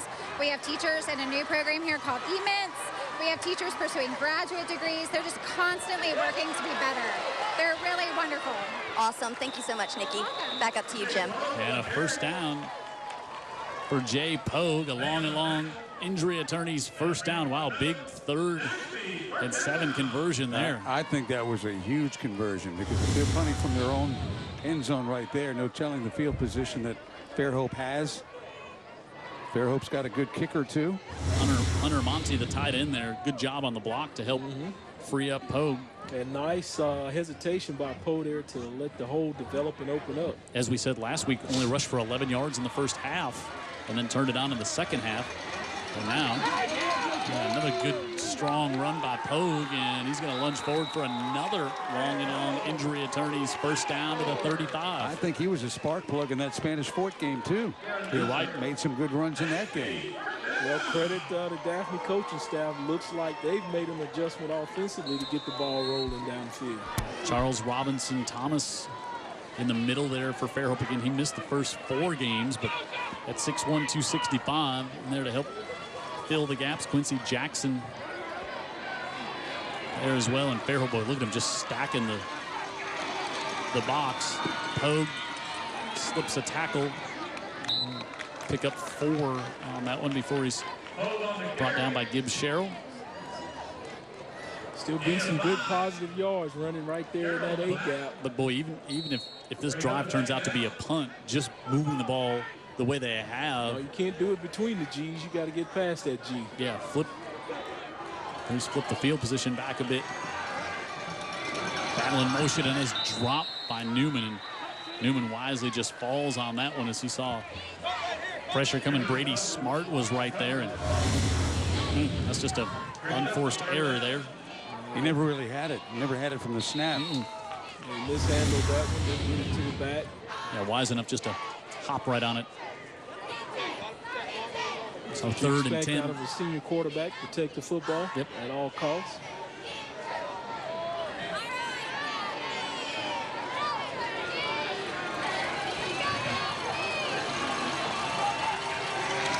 Newman fakes the handoff, pressure coming. Going to roll out, fires across his body, and it's incomplete. Sherrill delivers a hit, and the flag comes. I think that was warranted. No, I thought it was shoulder. Boy, Mike, boy. Yeah, but I mean, he was just kind of defenseless out there. He knew the ball had passed the receiver. I mean, back in the day, yeah, you loved that, but you certainly want to protect the kids. Tim Carter was very upset with this themselves. call. Let's watch here. And rolls out. Pass goes up. See balls long gone. Block it. Taking. Yeah, I got to protect my kids out here, though, for sure. Big play. Big flag. Yep, that was going to be your defense going to get off the field with a 3rd and 10 hold. They calling it pass interference. I don't think that's the call they should call. Wow. Yeah, I would call that unnecessary roughness of some sort. Well, it's also a difference of 10 and 15 yards on the penalty. So we'll take a break. Halfway through the 3rd quarter, still tied at 7. Fairhope with a fresh set of downs. Daphne a fresh set of downs right at midfield after that Fairhope penalty.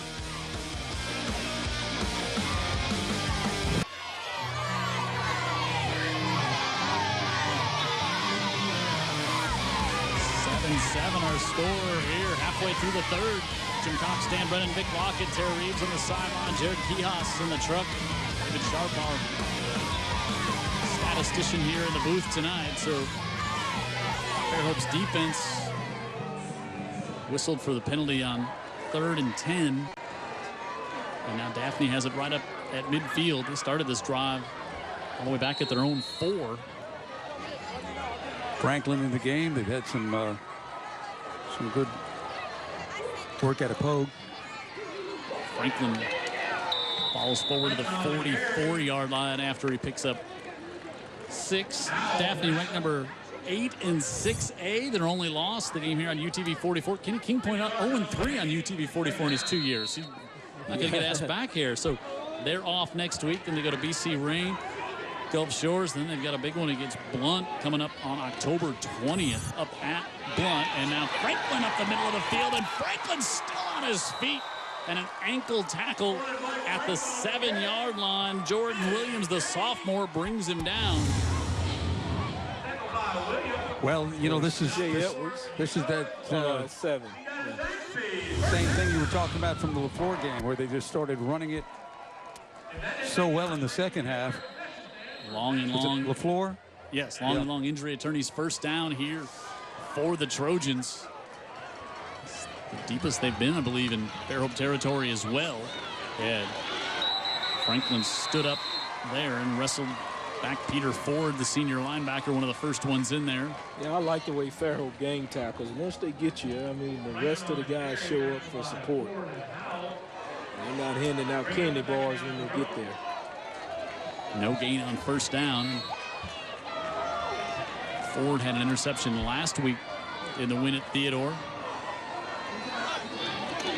All in motion. Pogue and try to go on the inside, and he's slung down. There's Ford there again. Now Daphne has a very good kicker, Diego Gajardo. Tell you what, that kid right there, Peter Ford, he's not afraid to stick his nose in there and make a tackle on the big guy. He has been in there several times tonight. Yep, he's 5'10", 182 pounds. One of those soaking wet high school football linebackers. We're just glad to be out there.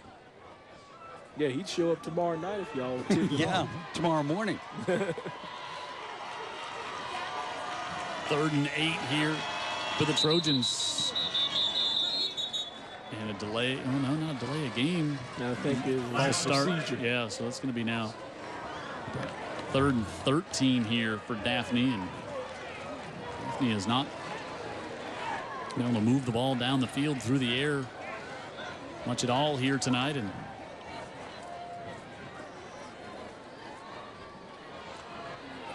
3rd and long coming up here, but again, have a solid kicker. Guajardo, first week of the season, was the only points they scored to beat Daphne, to beat Davidson, to open things up over at Ladd.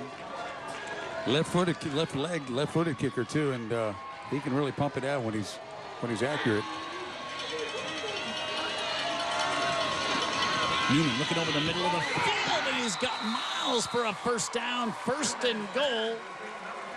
Best throw of the night from Chance Newman, first down. See, that's what I like out of Newman. You know, you hand the ball off, 3rd down, I need you, son. Right there on the money. He's got no help from a safety. Everybody expecting him to run. Linebacker almost got a hand on it, but that was one-on-one. Long and long injury attorney's first down here for the Trojans, 1st and goal. They give it off to Pogue, and Pogue trying to stretch it to the outside. Lunges forward to about the 2. Well, they were going at it on both sides there. Good second effort by Pogue and also by the linebackers. You know, this really probably fewer and fewer people out there, but it drives a lot of the purists crazy that you're in goal line and you're in shotgun. But that's just the new reality, right, Vic? It is a different football game. I mean, we once saw somebody take a knee from the shotgun. 2nd and goal. Battle goes in motion. They give it off. Pogue on the left side, stood up and driven back. And see, that's what the purists are against. The back gets the ball 8 yards already deep. Yep. And it gives the defense plenty of time to react. So you get stuffed and rebuffed like that. Wes Baumhauer in on the stop. You still see a few teams that'll line up in an I formation and put it right in the belly of the fullback, but that's rarer and rarer. 3rd and goal. Newman looks to the sideline. Newman's a big, strong kid. Speaking of candidates. Yeah, he hasn't pulled it down and taken off tonight. Nope. Setting them up for the right moment. Pogue back with Newman. They go right back to Pogue, and Pogue trying to go on the right side, and Fairhope's defense stops him at the 1. 4th and goal, and Kenny King, you got a good kicker. You got 4th and goal at the 1. What you going to do here? Well, I tell you what. We've been talking about this Daphne defense, but this Fairhope group is gritty too. There's a bend and not break situation right there. But they've got 4th down to go. See what happens. Yeah, here this play started. This drive started on their own 4, and now 4th and goal from the 1. Monty, the tight end to the right. They give it back to Pogue, and Pogue spins, and he's in for the touchdown. Well, I guess Kenny looked at it like this. If I turn the ball over right there, I'm likely to get a safety with that front he's got. So he took his chances. Yeah. And this time he looks like a king. I don't think the PA announcer did this offense any favors by trying to get the crowd all worked up as they're down trying to score. Yeah, exactly. That's what you want to do when you're on defense. Yeah. Right. Just to make a note. Wow. So on the 4th attempt, they punch it in. And the first offensive touchdown tonight for Daphne. And they regain the lead 14-7, a 96-yard drive to take the lead with a minute and a half to go in the 3rd on the UTV 44 Game of the Week.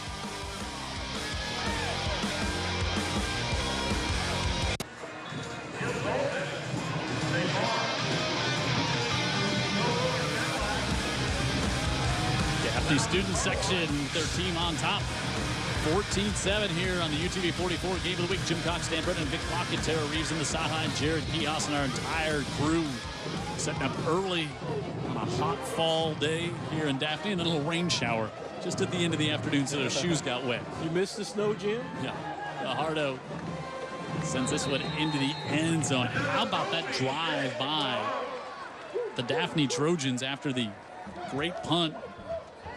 And up the middle, Pogue came in, as Dan said, gave him a little spark. That's the run that got him out of jail. Yep, and then this was Franklin here for a first down. Then you had the big 3rd down and 10 when Fairhope's was the touchdown, or the pass to Jaquan Miles to get him deep, and then the touchdown. But boy, you had your defense. If you're Fairhope, you're getting off the field, stopped him on 3rd and 10, and then you whistled for the penalty.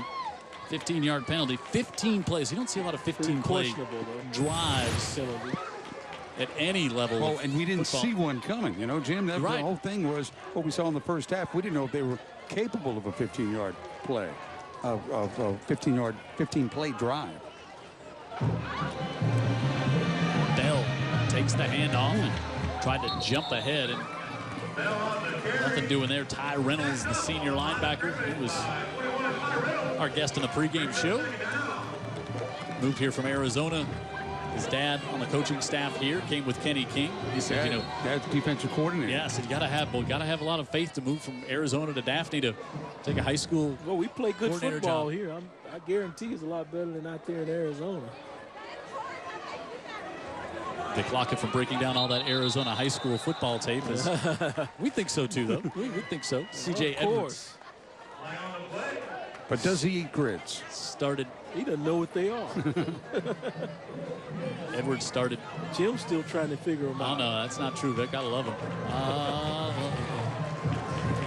We still love you. One call to have lunch together one time, and I think you'd learn so much, but it's never happened. Like, it's put the headsets down. I don't want to go eat all this, healthy stuff grilled and boiled. I gotta have some deep fries. He won't even go anywhere there. 2nd down.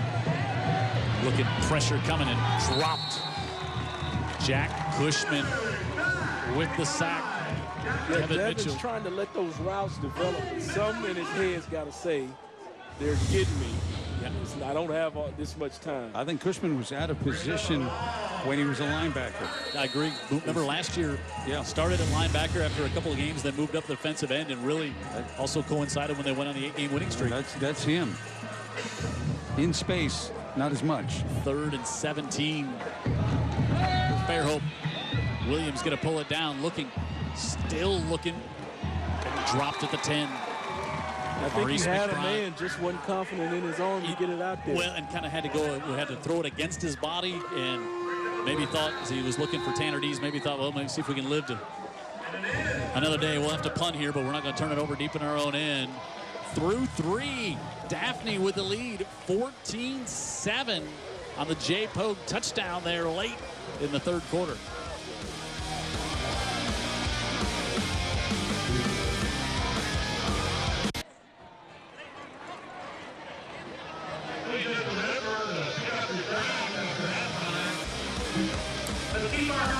Ready to start the 4th quarter.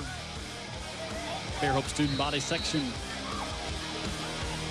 watching their punter Cole Dees from his own end zone here. Line drive kick. Williams takes it back at his own 47.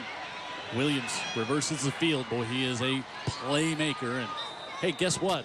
There's 2 flags. You know, I thought he waved for a fair catch. It was a not enthusiastic one, but I thought he waved for a fair catch. Like, I don't think one of them calling that. Maybe one of them. I didn't take note of that, but there's a flag out there. They took note of something twice. Yeah. Whistle back. Legal block in the back on Daphne. We'll back them up to their own 46 to start. Are these teams playing at that level of lack of discipline tonight, or the referees seeing that more enthused with their arms? I mean, my word. And, you know, it's almost like maybe a self-fulfilling prophecy when you hear a coach, Kenny King, saying, we really got to cut down on our penalties. We've really been undisciplined. And You know, these guys are, the referees are fans of high school football. They read that, they hear us talk about it, and suddenly, I'm not saying that's happening tonight, but you can see where it could creep into the psyche of officials. So the flags are dominating the game. Yeah, and no flow to the game.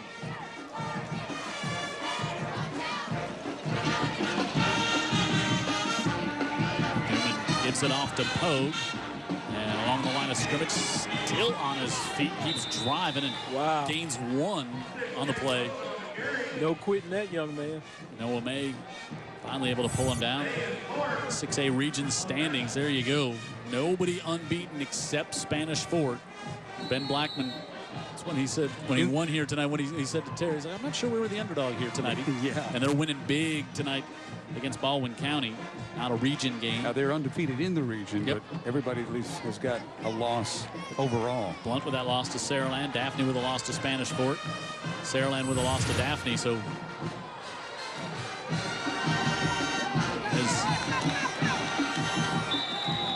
as they bring Franklin back in, and he's wrestled down there by Brett Howell. You like a safety like that comes in, does that, Vic Lockett? Man, that is powerful there. I mean, throw that big man down. 3rd and short. Mano and mano there.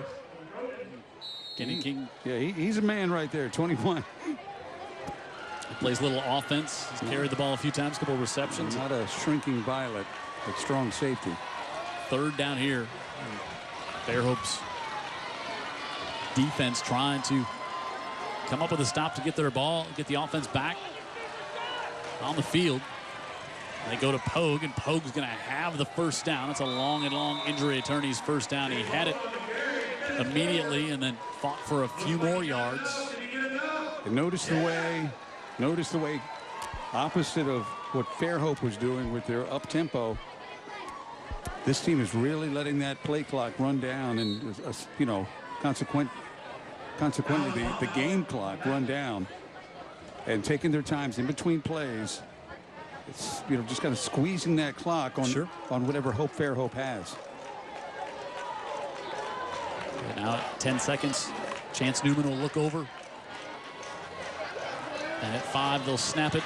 Franklin, right side into the 40-yard line. There's some popping going on in the trenches, isn't there, Vic Lockett? Oh, yeah. Sounds good. Fairhope's no joke, huh? Oh, I mean, defensively, they really, you know, it played well. Special teams, they play well. Both of these teams are. And offensively, you know, usually to start the season, usually you see the defenses are ahead of the offenses, but I really wonder how deep these teams could go in the playoffs once the offense really gets going for either side. Newman flips it out, goes off the hands. That might be it. Oof, that was close as he tried to go to Miles, who could not hold on to that one. Not a lateral. Who was over there to hop on it just in case? Brett Howell was there just in case. Yeah, that was definitely a forward pass. But play through the whistle. 3rd and 8. They hate that for one reason, obviously. They've stopped the clock themselves. And that wasn't what they wanted to do. There you see Kenny King. I mean, we've mentioned every time we've had it, but I mean, just what a great addition to the Daphne community, Daphne High School, the coaching ranks down here. Just a wonderful gentleman, and we're certainly glad to have him down here and part of high school football. Pretty good football coach. He's a pretty good football player. Yeah. Franklin, little delayed handoff, stood up, pushing ahead. Franklin still ahead. He's going to be just short of the first down, but it would be about a 51-yard field goal attempt from here. I wouldn't think that's going to happen. Now, you either punt or you go for it, I think, Jim. I'd be real surprised if they don't do one of those two options. And they bring Poe back in. I was about to say, I bet they bring a heavy hitter back in there. Yep. 5'9", 205. Poe, who had the touchdown in the short yardage, so 4th and 1 here with 8.5 to go. They give it to Pogue. He's driven back, bounces off, and he's gonna pick up the long injury attorney's first down. So yeah, they had the middle clogged up, but he kept his legs driving and snuck outside there. Fairhope wins the battle in the middle of the line, and yet there goes Pogue. And I do believe that was Brett Howell who flew by him. Long injury attorney's first down at the 30-yard line. And now, as Dan has alluded to, we're going to be under 8 minutes when he snaps this one. Time starting to tick down here in the fourth quarter. Connor Phillips to the bottom of the screen. Smart football. Right back off to Pogue. He'll get one. Pulled down by Brady Smart.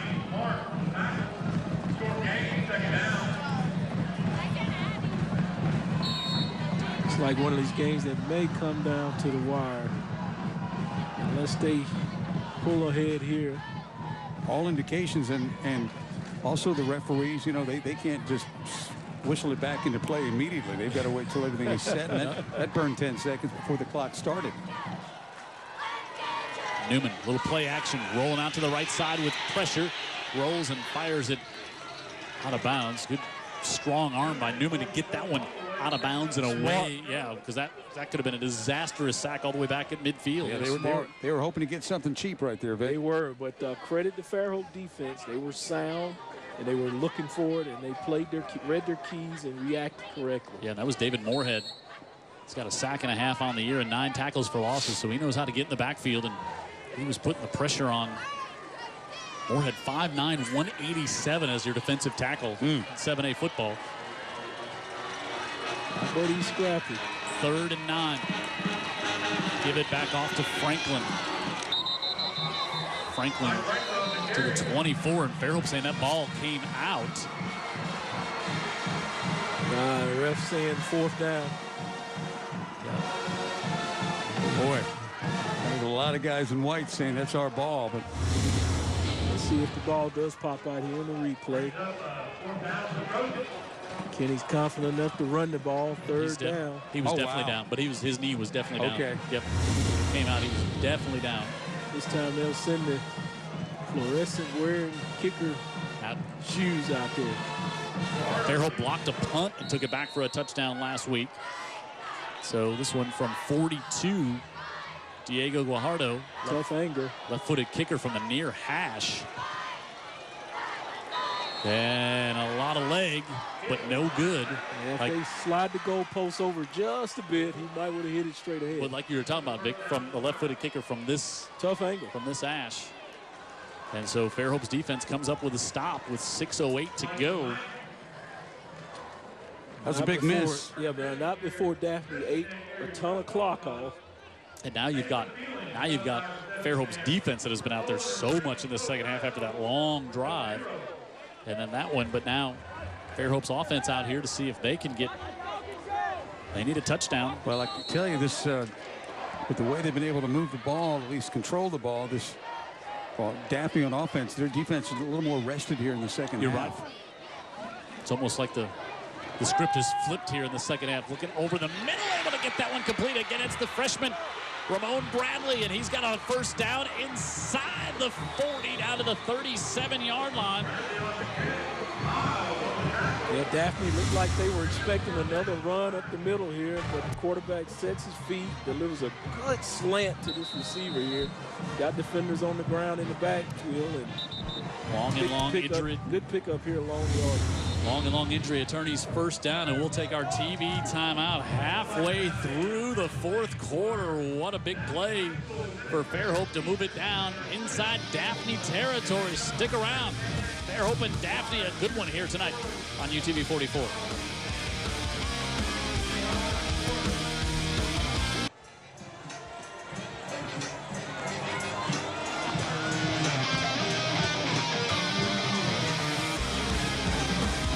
Jim Cox, Dan Brennan, Vic Lockett, the mayor, Dane Haygood, doing a pop-in up here in the press box. 2 pop-ins. Yeah. The Daphne mayor here tonight, watching the game. An election coming up? He's just here, just around. Okay. Mitchell to the near side and dropped. Wow. Had Tanner some Dees cooking there too. Yep. Tanner Dees, 4 receptions on the year for a touchdown. They've not looked his way tonight. He's been quiet tonight. Big, good-looking athlete. Drops that one. They might have had a block and something happening.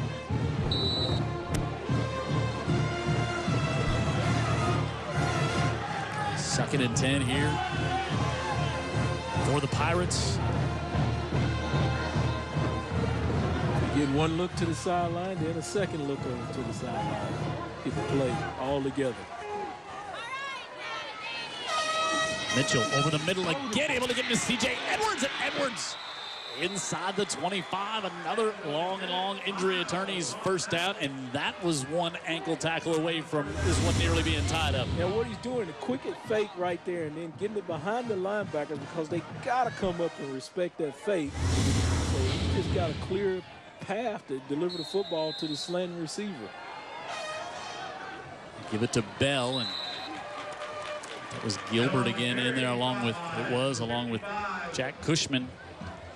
What a long history of this rivalry. This is one that these kids, especially these seniors, are going to remember forever. There haven't been a lot of close games over the past few years. Daphne won big last year, 2 years ago. Fairhope with a big win. Good end zone shot there to see those big splits those linemen are making. 2nd and 9, and now Mitchell wants to keep it on the right side. Makes a move, and it's down to the 16-yard line. Couple yards shy of the first down.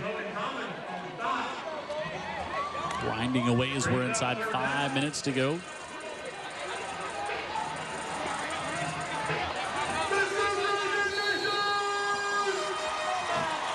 Third and 2.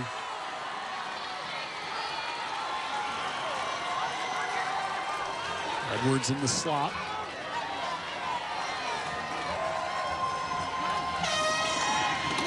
Bell, big penetration, and now 4th down coming up. Bell was hit almost immediately as he took the handoff there.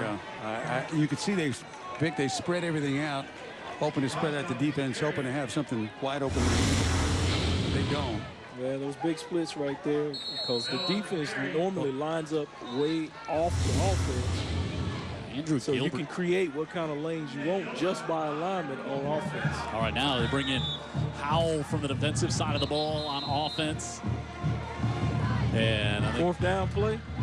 4th and 2. Yeah, officials blowing the whistle here with play clock was down at 8. Well, they brought in, going to go Wildcat. Look who's at the Wildcat position is Brett Howell, the safety. Let's call him Wild Pirate. Or Bandit back there. I'm not sure why the officials came in and stopped this one, but Fairhope waited till about the substitution. Well, they waited late to try to think so Daphne couldn't maybe adjust or get set up for it, and now that got forwarded. No play clock. Let's start it now. Howell hands it off on the right side, busting forward for the first down inside the 10 is Gibbs Sherrill. The two safeties combined. Bring them both in there on the offensive side of the ball. And now right here, that's just want to right there out of that back. Gibbs Sherrill had the interception in the first half, along injury attorney's first down for the Pirates.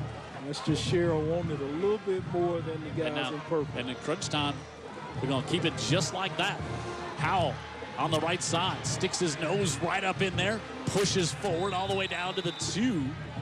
As we're inside 3.5. This is fun watching these defensive guys come on this side of the ball. Let me tell you, this is what these coaches learn through going through the spring and those 7-on-7s. They find those few players on the team that they know just going to grit it out and want it more than the next guy. So they're going to utilize them in high school football all over the field. 2nd and goal. I mean, bringing in these two safeties has changed everything. Also brings in Moorhead, the defensive tackle, to be a blocking back, and Howell pushing forward, tried to get the ball to the goal line, and it came loose. I thought he was trying to pass it to someone. I think he was just trying. I thought he was trying to stretch it out to get there. Boy, that's that kid. Ooh.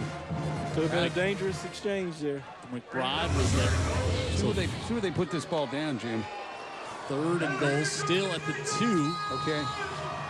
I mean, he's not going to throw it, you wouldn't think. But be a nice trick. But look at, everybody is there, and they give it off again.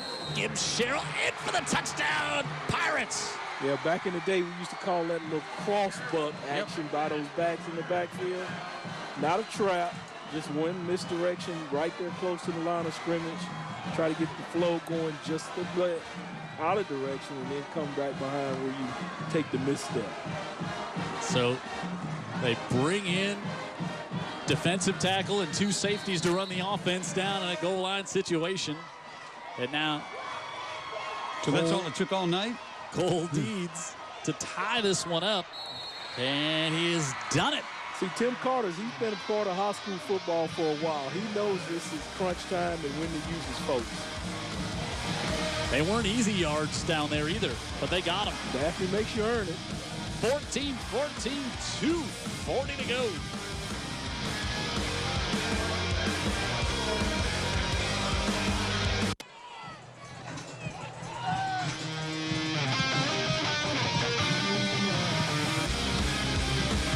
Game of the week, indeed it is, here on UTV 44, 14-14 Pirates and Trojans. 7-7 at the half, each team with a score here in the 4th quarter. And now Cole Deeds to kick off. Jaquan Miles, again, number 2 back deep for Daphne. Deeds been putting him in the end zone, and he'll do it again, which is a wise decision. Yeah, can't give Miles a chance if you're Fairhope. Yeah, giving the chance, letting Miles touch it. Take a look here.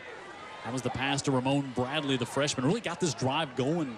Remember that name. A couple of good passes by Mitchell on that drive, right? Yep, this one over the middle. Got that one to Edwards. And that was the first down. Then they bring in the defensive 2 DBs and a defensive tackle to come in.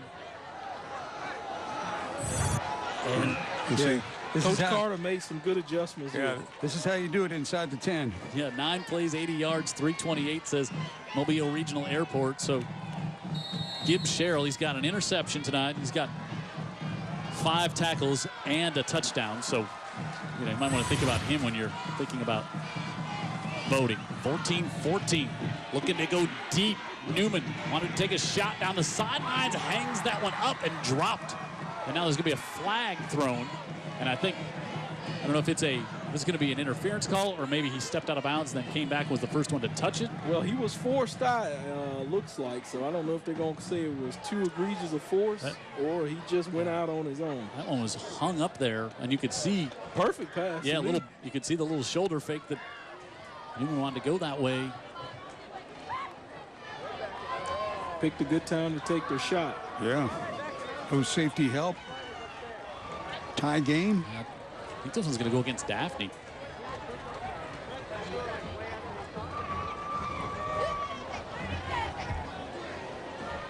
Ooh. We lost our microphone on the official.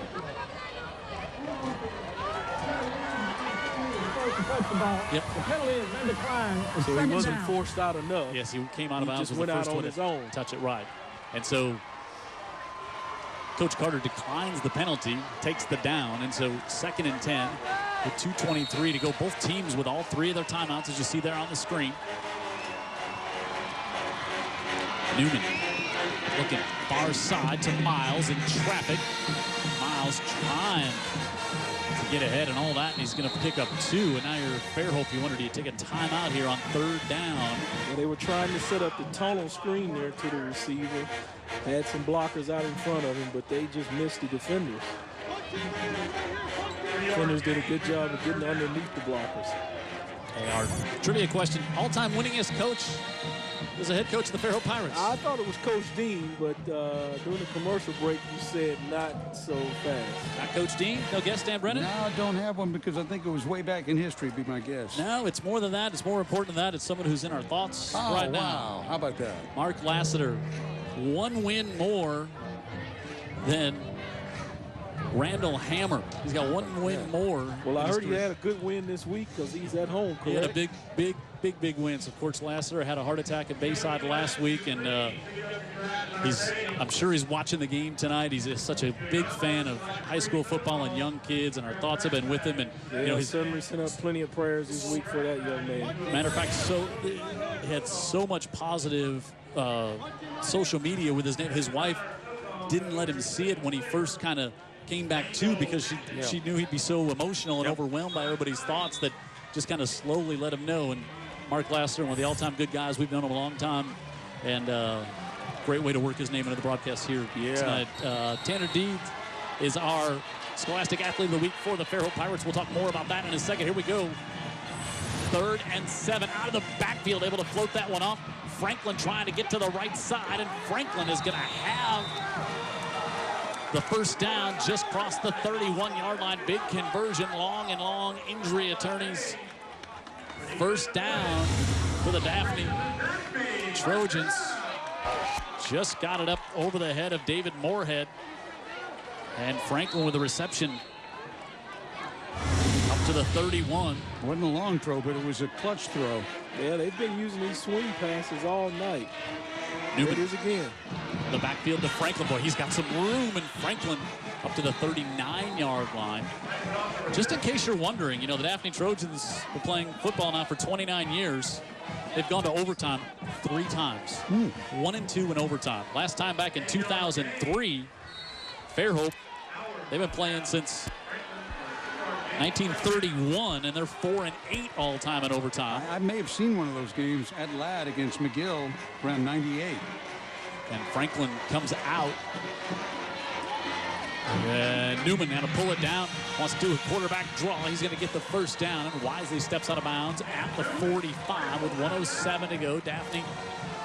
Good decision by him. There was a blitz coming from the right side, and he ran to his right, which is the left from the defensive blitz was coming. Long injury attorneys. First down for the Trojans. Where's that field goal line that you sometimes see for this team? That ran to 30? Yeah, he's got a big leg. Missed that field goal earlier here, and now to the near side, able to get this one off in some space, and that's Cameron Reed, look the at 21. sophomore. Yeah, and there's Brett Howell coming up to make the stop, and Kenny King's going to take a timeout here. And but knowing Kenny King, he's saying, I'd take 21 on my team. Our Scholastic athletes, we started telling you about Tanner Deeds, 4.17, 34 on ACT. Wow. Playing 2 years, and he's considering MIT, Princeton, or Harvard. He's whittled it down. Make a bad choice there. Whittled it down to those 3. And so Tanner Deeds, congratulations to him. And he's not the only Scholastic athlete we'll honor tonight. Across the other side, we've got Alyssa Ducotte Jr., 4.34 GPA, plays volleyball, honor roll, National Honor Society. A whole host of other things there as well. What always amazes me is not only they have grades like that, but are also athletes and are busy otherwise in and around school. And just because she met Dan Brennan here one time, and so she wants to go to Georgia. Yeah, I thought that's what he was going to say. That was amazing. That's where they... We had that discussion off air about Georgia being an academic institution. I thought you were going to jump all over that one. Well, you know, you just don't want to you don't want to revel in it. I mean, what it is. You don't want to roll tide in. What it is what it is. 2nd and 8 is what it is here with less than a minute to go. Over the middle, able to get that one complete. Connor Phillips with a long injury attorneys to the 35. First down to the 35, and now that field goal range starts to come into play, as Dan Brennan just alluded to a moment ago. And again, Newman with a nice throw here. You can kind of see baby steps this offense get things going. You're saying, where was this through most of the game? 45 seconds to go. Newman looking again over the middle of the field, and that one is incomplete. And Howell with a big hit. Now that one I would say is on clean. Connor Phillips. He was low. Yeah, knocked it's his just helmet. his helmet came off, but it was not egregious. No, but it was a heck of a hit, and we love it. But let's pray this young man's okay. Oh, yeah, you didn't like to see his neck snatched like that. Tough play. This receiver's coming over the middle. I mean, you love the fury that the guy plays with, Howell, but you just hate to see the end result like that. And you could kind of see Howell was starting to come over to look like he wanted to check on Connor Phillips than the Daphne personnel had got around him. Well, whatever level that Howell ends up playing football, because I know that some of the smaller schools are looking at him like Delta State, they're going to get a football player. And let's just turn our thoughts to this young guy. Yeah, let's pray that he's A-OK. I visited with his dad last week here, and he was proud of his son out there playing. And tried to just pray he's A-okay. And I think, you know, something happens like that. All of a sudden you've lost your helmet and you're just a little, not sure what's going on. And man, good deal. He's up to his feet. He tried to pop up right away, and it almost looked like the ribs maybe is where he got it. And you know, he's breathing like maybe he was even out of wind. Sure. Tough man right there. They're not going to let they're not going to let Newman get comfortable. They're coming after him. This is going to be pretty interesting. 2nd and 10. Newman looking that far side again, able to get this one off complete, and that's Reed, and Reed will pick up 3. I'm just wondering when they're going to fake that swing pass and then come behind them with something slanting deep. Well, it's a little late. Yeah, still got a little time. Daphne calls the timeout. Here, they'll have 1 left. 3rd down coming up. Theoretically, they are, believe it or not, in range for the kicker to give it a shot. Yeah, the field goal he missed earlier was from 43. It had enough leg. It was just to the near side. Yeah, it was a shot, too. It was a low screamer, like he would have to kick from here. So, the 52-yarder from here. Would not put it past him. So you think he's got the leg for it, huh, Dan? I know he does. Wow. Well, the last kick, you know, it was enough distance. It just wasn't between the uprights, so maybe we'll get a chance to see him. I know Coach King would like to trot him out there, but he'd like to get him a little more closer to get comfortable. But yeah, and the other thing, he doesn't mind winning the game by just 3 points, I can assure you. No. And the other thing is that time being an issue. What I mean by that is, are you going to kick it with 25 seconds left or with about no time left? And well, I would imagine he's going to try to get as much yardage as he can and then see what he has to work with. Got a timeout in his back pocket to work with. 3rd and 9. Newman fires, intercepted, picked off on the far side. Wow, one thing they did Sudden not want. Change. Yeah, Peter Ford, the linebacker, goes up and pulls it down with 2 hands. And now if you're Fairhope, you've got a kicker with a huge leg as well. Let's watch this one. First interception tonight. Yeah, we're playing all these scenarios about how Daphne's going to get in there and use their timeout and kick it. But Peter Ford has a rewrite of the script. Yeah. 2nd interception tonight for the Pirates. They got a lot of spunky kids on that Fairhope defense. Yeah, I pointed it out earlier. Right. Yeah, they play together and they're scrappy. So keep this in mind. Before the game, Dan and I were on the field. Cole Deeds was kicking field goals, and we said, all right, that's from 50. Yep. And he was drilling them with room to spare. And that's in warm-ups, a lot different than what's going on right now. Mitchell feels some pressure from Cushman. He pulls it down, and he's up to the 46. Fairhope will use one of their 3 timeouts here.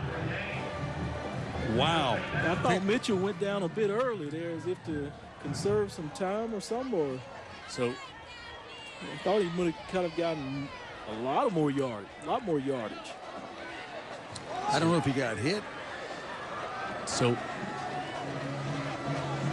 needs to get it down to about the 33 would be a chance. One of those 50-yarders that we saw him making in warm-ups. Yeah, that was pretty impressive. He's been. But good point Jim made. That's warm-ups. That's not when it's all on the line. Right, and so you got that defense rushing at you. Fairhope did take one of the timeouts, so they have 1 left with 15 seconds left. So you can go over the middle of the field. But you also, they will stop the clock if you get a first down here.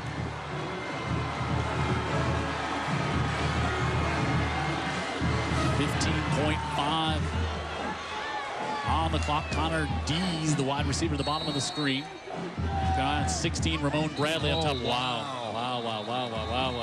Jay Ryland, left tackle, pulled out too quick there, and that'll costly 5 yards. Man, costly, I'll say. Still 2nd down.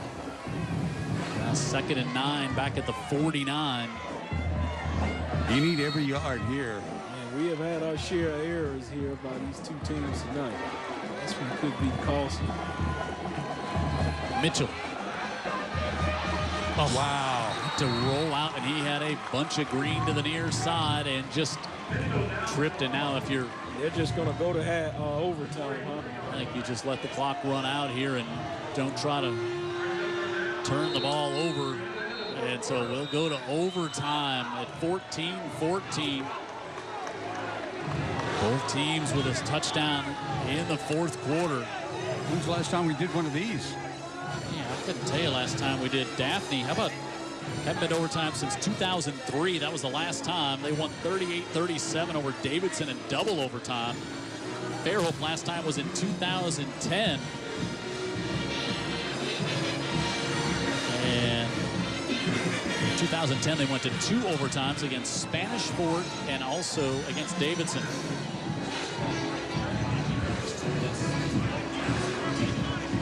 So we'll take a timeout, come back, find out who's going to get the football. And we'll start up overtime here in Daphne coming up after this.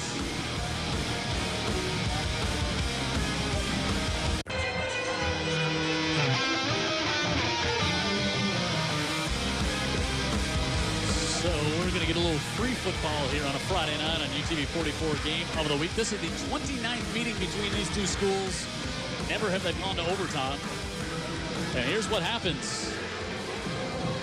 All that. And the big thing is, starts at the 10-yard line. So if you win the toss, usually you start to play defense first to see what you want to do. What you have to do. So, but it's untimed. First and goal from the 10. And just continue to play until the winner is determined. So the coin toss, very important here. And you wonder, when Fairhope comes out there offensively, do we see the Wildcat package with the defensive players out there? They were the ones that got it done. Finish strong with them, huh? They did it. So we have 7-7 at the half. Each team with a score in the fourth quarter. I like that respect there at midfield, even though they're still embattled with each other. And boy, if you're Chance Newman, you gotta have a short memory. You gotta put that last pass out of your mind and not think about that anymore. Get back out there and get right after it. So yeah, down there on the 10 like that, I imagine, or going in, they're going to do a lot of running the football. Yeah, I was thinking the same thing. As these defenses, starting at the 10-yard line with your offense, it's a lot of, not much space in there. Mm-hmm. I've been very impressed with the less heralded Fairhope defense. Yeah, no question. No question. Hey, we've got more folks watching us. So Willis Wilcox watched UMS beat Satsuma 28-0. And said, I just walked in the door and overtime is just starting. So he's a great timing. So I always appreciate everybody watching the games here. This is kind of like a playoff game. This is what playoff football looks like that you can't see live on TV. Yeah, thank you.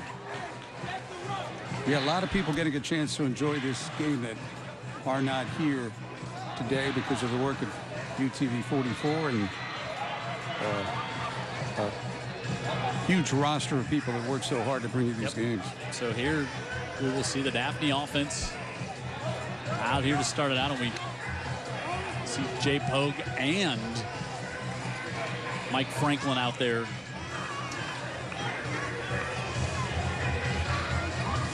And wonder if we don't see a little Wildcat. No, we're gonna have this. Chance Newman comes out here.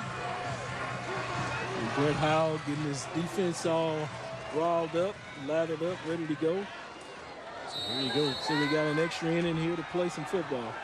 First and goal from the 10. Newman with Pogue and Franklin. Newman wants to keep it on the right side, tries to break a tackle, but guess who's there for the open field tackle? Brett Howell. How about that young man tonight, Big Lockett? I mean, he comes to play football on Friday night, and he'll see you Saturday morning, Jimmy. We can get you off the boat and call the game. You know, and we've not not seen Newman pull it down like that tonight. And if Howell doesn't make the stop, he's going to walk in. No question. Yeah, and that was the touchdown that he had against Spanish Fort. Was Newman on a play just like that. Give it off to Franklin up the middle. Franklin to about the 6, and 3rd down. Coming up for the Trojans. How conservative are you here, knowing you've got a very capable field goal kicker? Yep. Brings up 3rd down.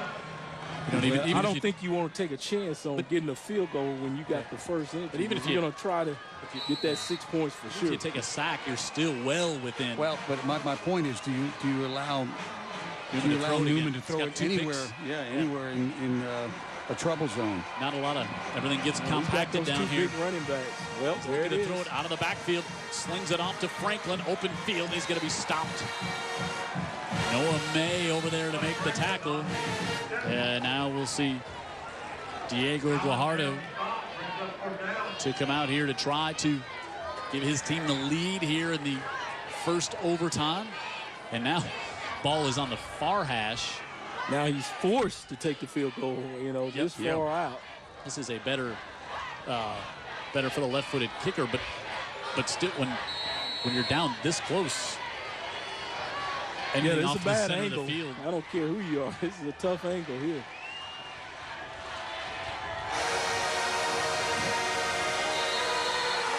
Guajardo puts this one through, and it's 17-14. So you say to Howell, stay right there, guy. Finish this thing off, huh? I thought it was a pretty strategic strike up the band on the far side by Fairhope as their band started blasting with the horn section at the moment of the snap. Yep. Wow. Thought they should have put through a penalty flag there? Could be, huh? Doesn't seem that it was considered. I know that, it was interesting because in Mobile, bands play all the time. Right. A lot of the schools, right? And so Saraland was up at playing that team in Georgia, and their band did the same thing on 3rd down, and the referee said, cut it out. Yeah. So Mitchell in here with Bell in the backfield. A turnover, and it's done. Mitchell rolls out, looks, fires, end zone, touchdown Pirates! The Fairhope Pirates win it overtime here in Daphne. That tight end sneaking out the back door.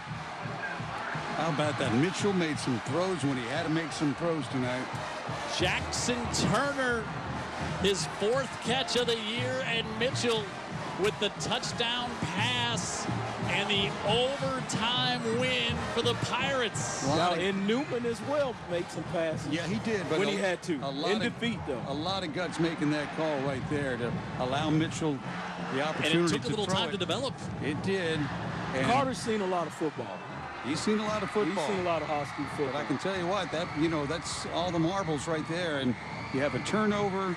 You have a tip ball. You got a young quarterback. You got a pressuring defense, but he makes the play right here, and he is protected enough. Yeah, I had a great visit with Coach Carter when he came down with that Auburn group. You could just sense a guy that really been around high school football and knows what he's talking about. And he's one of those guys. He's going to have his Fairhope program on this end, and right there was just a good play call against a great defense that, he just used their momentum against them. Yep, he did. What a win for the Fairhope Pirates. Here's what Vic likes to see, too. Absolutely. Kids who gave everything they had. Kids from the same community see each other at church Sunday and hanging out at the movies on Saturday night. Good game. We'll catch you next year. We'll beat you next year. What a game. Yeah, Jackson Turner with a touchdown reception there. He's a junior. They even get the cheerleaders involved. And look, he's still, number 11, still holding on to the football. He has not let go of that football yet. You think he's going to put it in his trophy case? He'll have to pay the school system, or we may, your Savarese is in the house, could penalize him. You mean another penalty?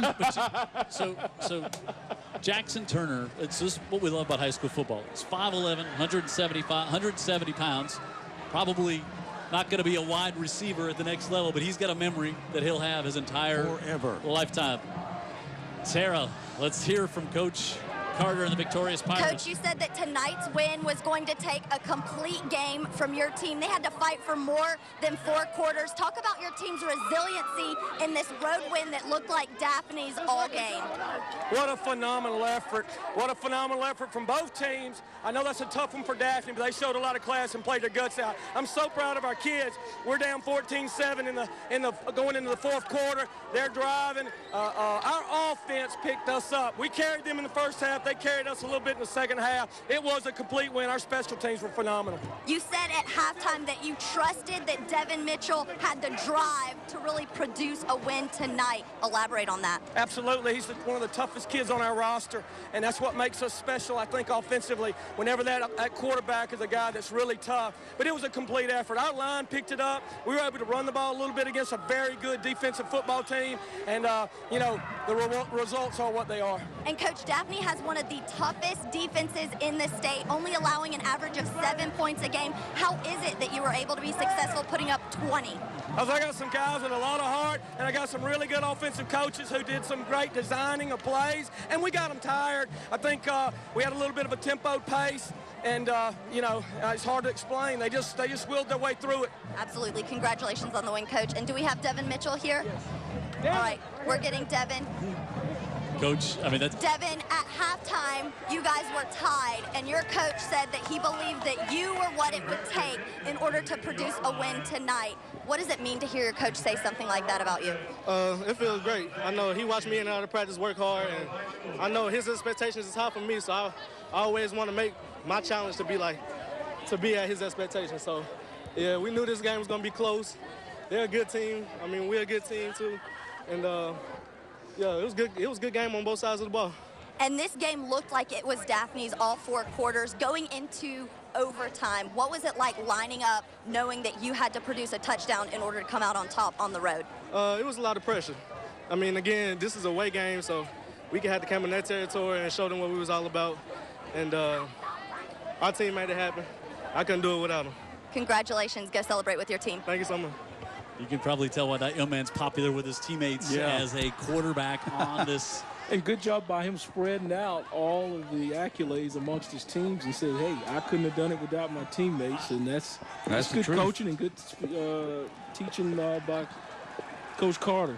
You know, talk about, you know, Coach Carter, you could just, you know, when you kind of talk to him before the game, that's kind of who he is. He's that same way. He's very excited, very energetic. You know, when we met him when he was coaching at Auburn, a few times we did playoff games, Dan, we said, boy, it'd be great if he wound up down here so we could deal with it on a more regular basis. We love having him down here. Yeah, he's a high school coach who obviously gets it.